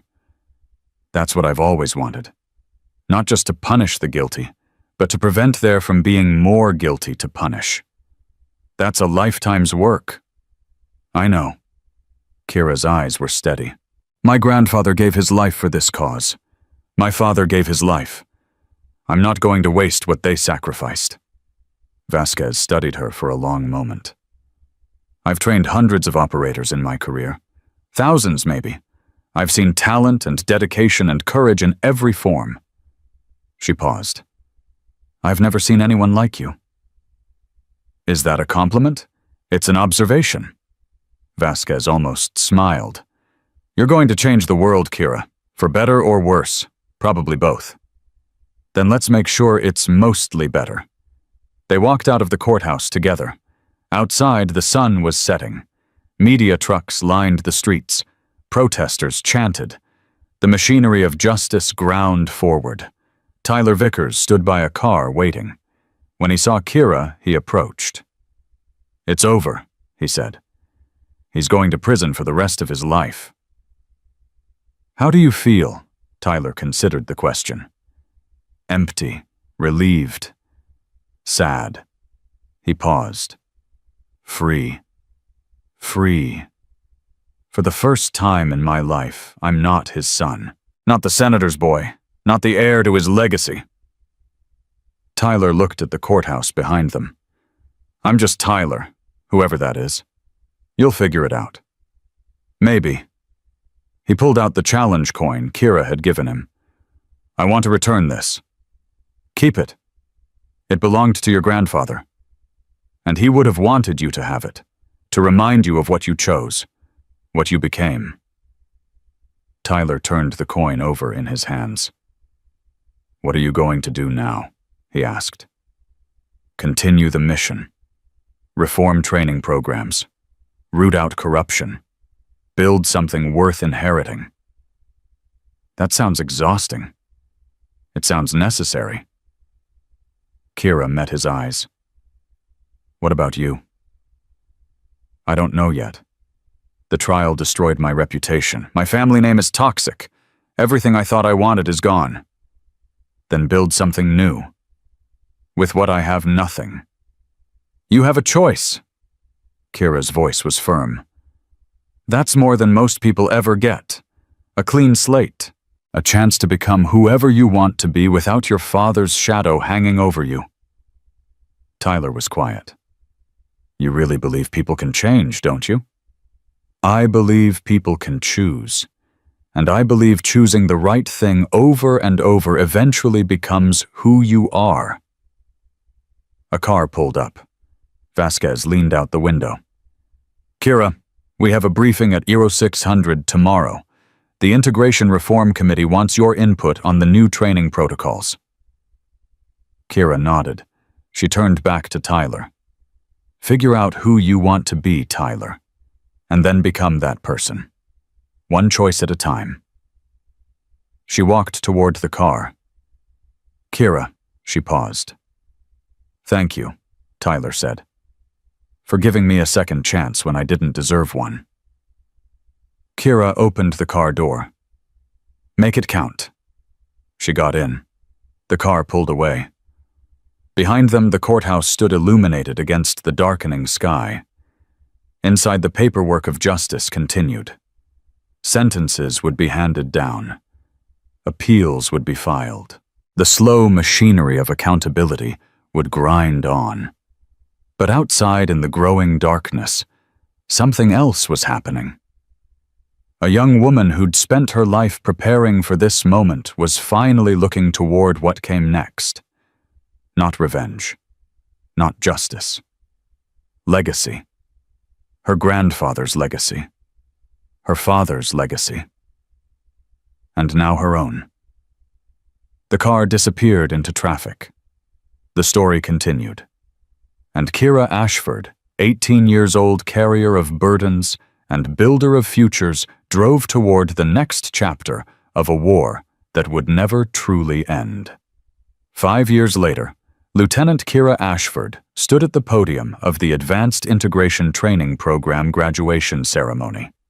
62 graduates sat before her, the largest class in the program's reformed history, 40% women, 30% from non-traditional backgrounds, 100% capable. Behind her on the stage sat the people who had shaped this moment. Master Chief Elena Vasquez, now officially retired, but serving as a consultant. General Harrison, who had championed the reforms when others called them impossible. And Daniel Torres, wearing instructor insignia, his journey from uncertain recruit to confident leader complete. In the front row, wearing the same insignia, sat 3 faces that still surprised Kira every time she saw them together. Tyler Vickers, Marcus Chen, Jade Sullivan, once her enemies, now her colleagues. The transformation had taken years, countless setbacks, moments when it seemed like the old culture would swallow the new. But they had persisted, all of them. And now, looking out at 62 graduates who would never know the toxic environment that had nearly destroyed so many before them, Kira felt something she rarely allowed herself to feel. Pride. She began her speech. 5 years ago, I stood in a training circle and faced 3 opponents who thought they knew what strength looked like. They thought strength was size, aggression, dominance, the ability to make others feel small. She paused. They were wrong. The graduates listened with the intensity of people who understood that every word carried weight. Real strength isn't about winning fights. It's about knowing when not to fight. It's about restraint when you could destroy. Mercy when you could punish. Compassion when you could condemn. Her eyes found Tyler in the front row. Real strength is having the courage to change, to admit you were wrong, to become something better than what you were shaped to be. Tyler held her gaze. 5 years of work. 5 years of proving that the senator's son could become his own man. It showed in his posture, his expression, his presence. My grandfather, Admiral Raymond Ashford, spent his life fighting corruption in the military. He believed that institutions could be reformed, that people could evolve, that the darkness could be pushed back if enough good people refused to accept it. Kira's voice strengthened. He died before he could see that belief vindicated. But I see it now. I see it in every one of you. She looked across the assembled graduates. You are the proof that he was right. You are the future he imagined. You are the legacy he built and I inherited, and we now pass on to you. The ceremony continued. Awards were presented. Names were called. The formal rituals of military tradition played out with precision. But the real moment came after. The graduates dispersed across the parade ground, families embracing photographs being taken, tears being shed. Kira made her way through the crowd, accepting congratulations, answering questions, playing the role of commander that still felt slightly too large for her shoulders. She was halfway to the administrative building when a hand caught her arm. She turned. Tyler Vickers stood there, his expression complicated. Do you have a minute? They walked together to a quiet corner away from the celebration. 5 years, Tyler said. I've been trying to figure out how to say this for 5 years. Say what? Thank you. For everything. For not giving up on me. For believing I could be something other than my father's son. His voice cracked slightly. For saving my life. You saved your own life, Tyler. I just showed you it was possible. No. Tyler shook his head. You did more than that. You gave me a purpose. After the trial, after my father went to prison, I had nothing. No identity, no direction. Just the weight of his crimes pressing down on me. He paused. You could have left me to drown in that. You could have walked away. Instead, you pulled me into the reform program. Made me part of the solution instead of the problem. Kira was quiet for a moment. My grandfather believed in second chances. He gave one to Vasquez when she was ready to quit. She gave one to me when I was just a broken girl with too much anger. I gave one to you because that's how it works. That's how the chain continues. Tyler reached into his pocket and pulled out the challenge coin she'd given him 5 years ago. I've carried this every day since you gave it to me. Every time I wanted to quit, every time the work felt impossible, I'd hold this and remember what you said. What did I say? That the measure of a person isn't their worst moment. It's what they do after. Tyler pressed the coin into her palm. I think it's time I pass this on. The way your grandfather passed it to Vasquez. The way Vasquez passed it to you. The way you passed it to me. Kira looked at the worn metal. Who did you give it to? Recruit Jennifer Walsh, first-generation military, 18 years old, struggling with imposter syndrome, convinced she doesn't belong. Tyler almost smiled. Sound familiar? A little. I told her about you, about your grandfather, about the chain of people who believed in each other when no one else would. Tyler's voice softened. She's going to do great things, Kira, because someone believed in her first. That's what you taught me. Kira closed her fingers around the coin. It's not the same coin anymore. No, it's better. It has more history now, more meaning. Every person who carries it adds to its weight. They stood in silence for a moment. What are you going to do now? Kira asked. I've been offered a position, running a rehabilitation program for officers convicted of ethical violations, helping them find paths back to service, or at least to purpose. Using your own experience, using my own failures. Tyler met her eyes. I spent the first 22 years of my life being my father's weapon. I'm going to spend the rest of it being something else. Someone who helps people recover from the damage that men like my father cause. Your father would hate that. I know. Tyler's smile was genuine now. That's part of why I'm doing it. Kira laughed. The first real laugh she'd allowed herself in months. He's still in prison, you know? Still writing me letters. Telling me I'm betraying the family. That blood is thicker than water. That I owe him loyalty. What do you tell him? Nothing. I stopped responding 3 years ago. Tyler's expression hardened briefly. He made his choices. I've made mine. That's all there is to say.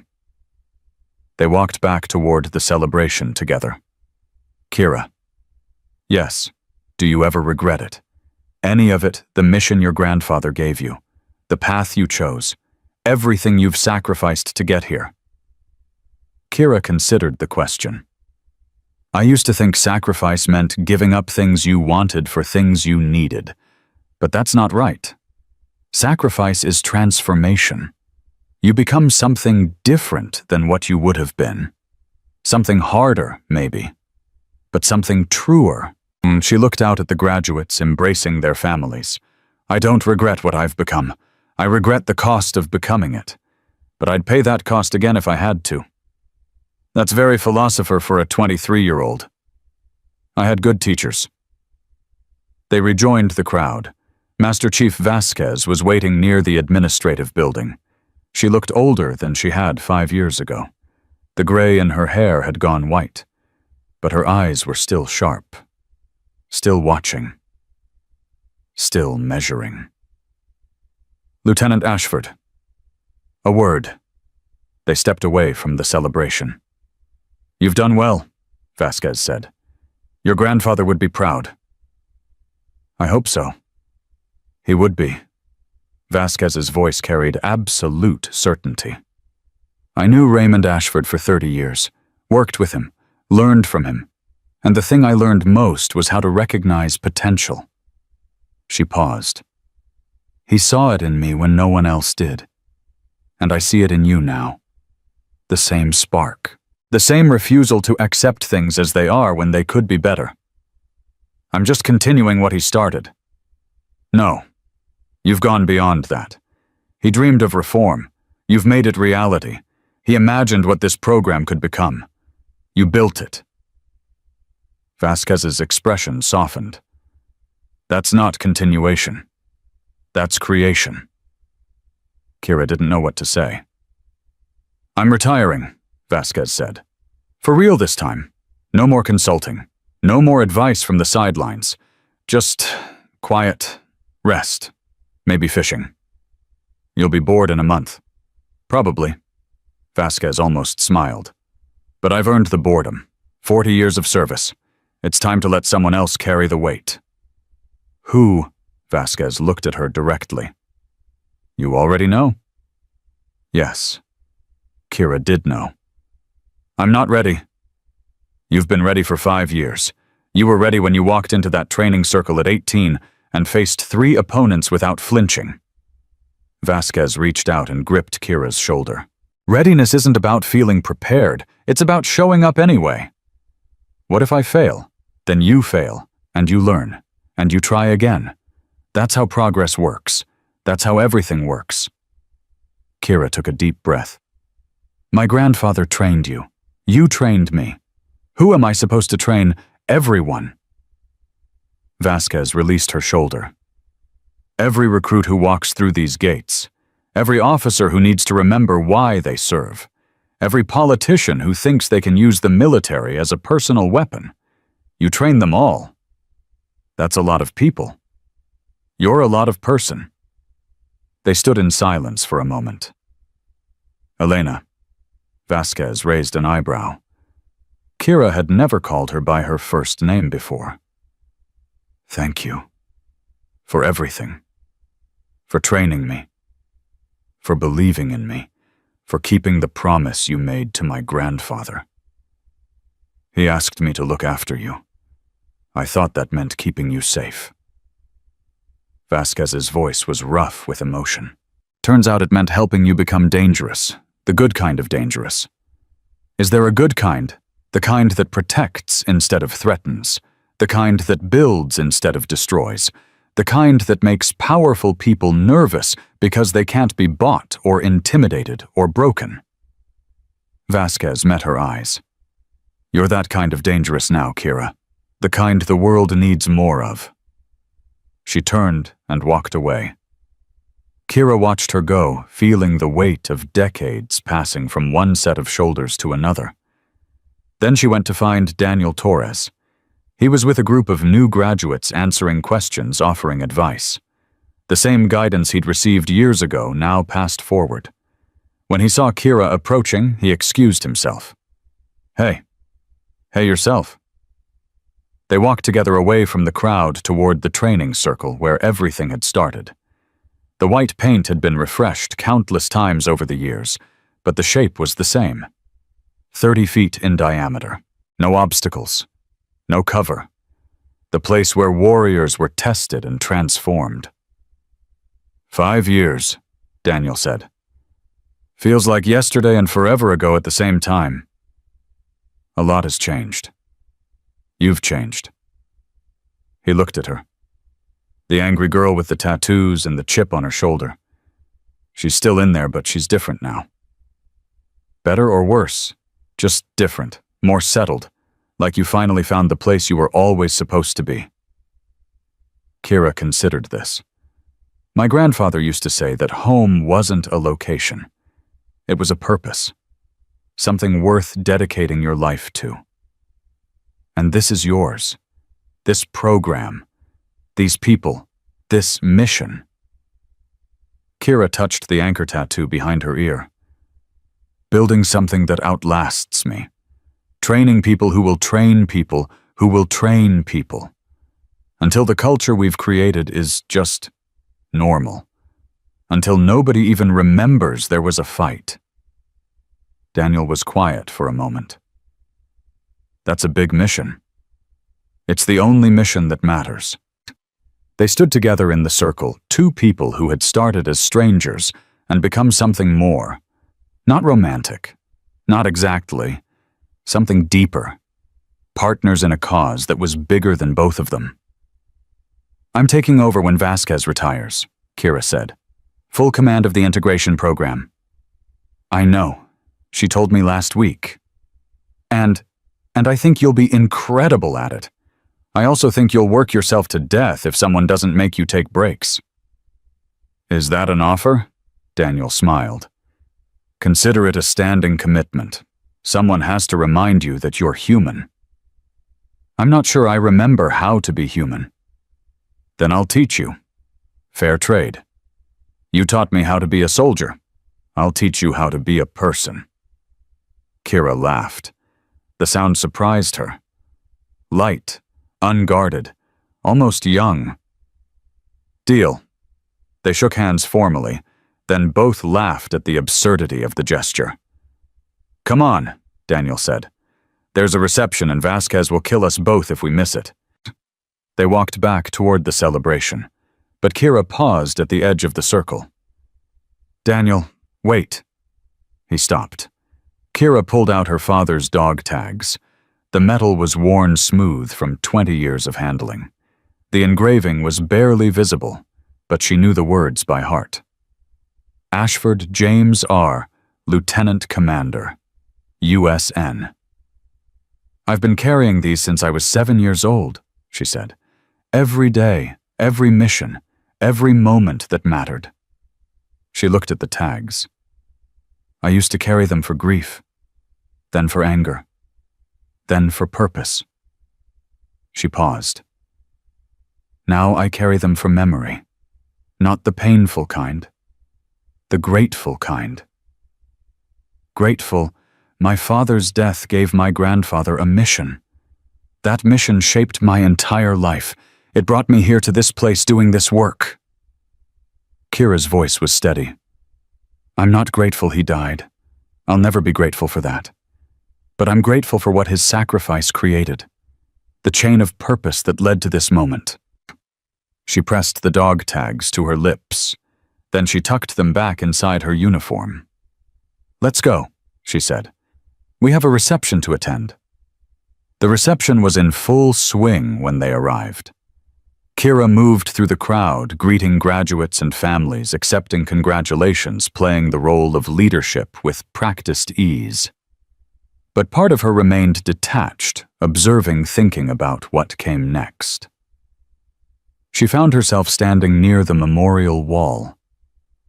A new addition to the facility installed 3 years ago. Names carved in stone. Dates of service. Brief epitaphs.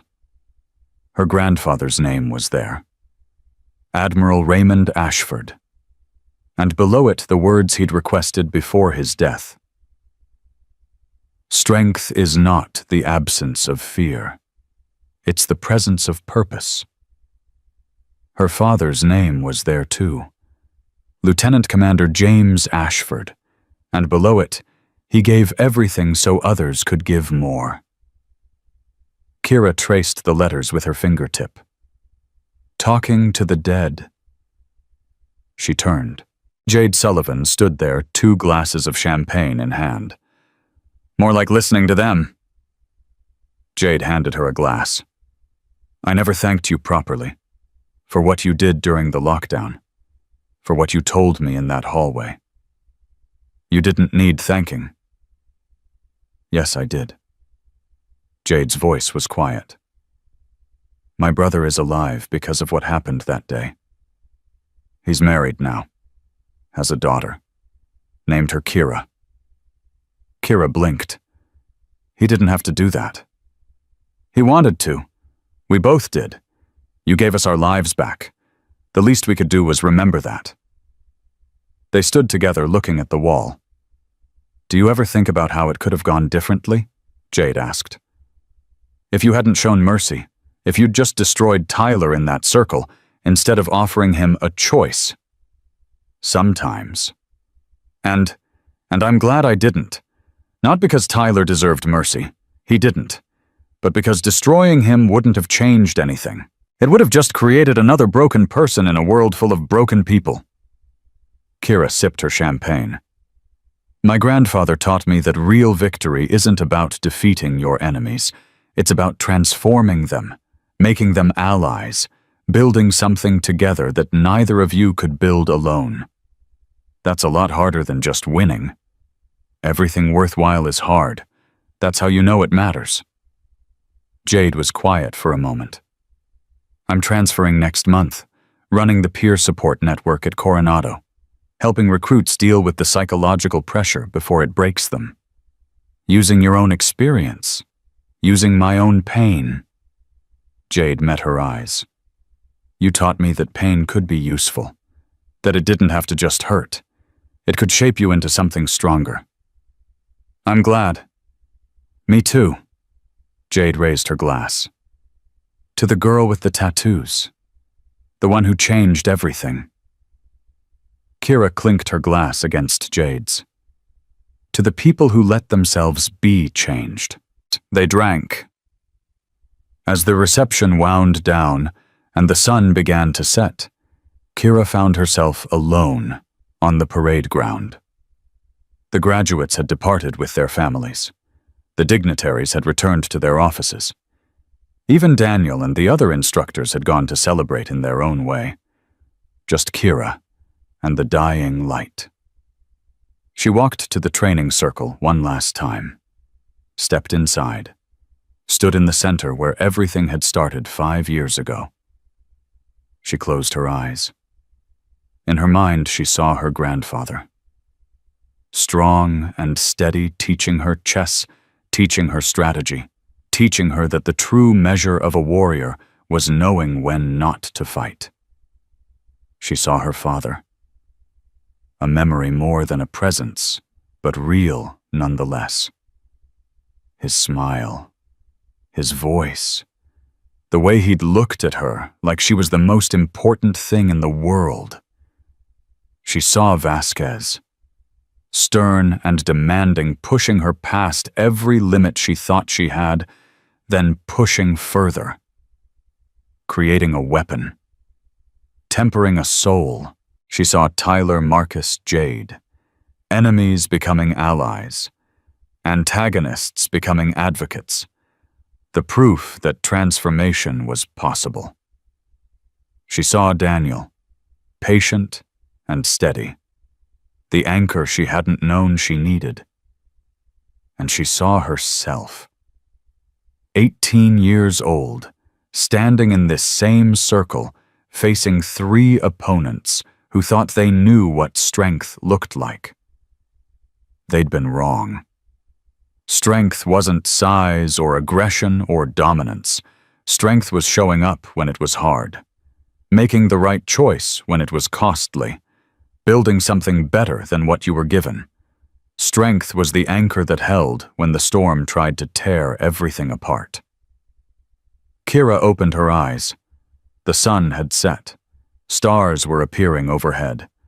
The same stars her grandfather had taught her to navigate by.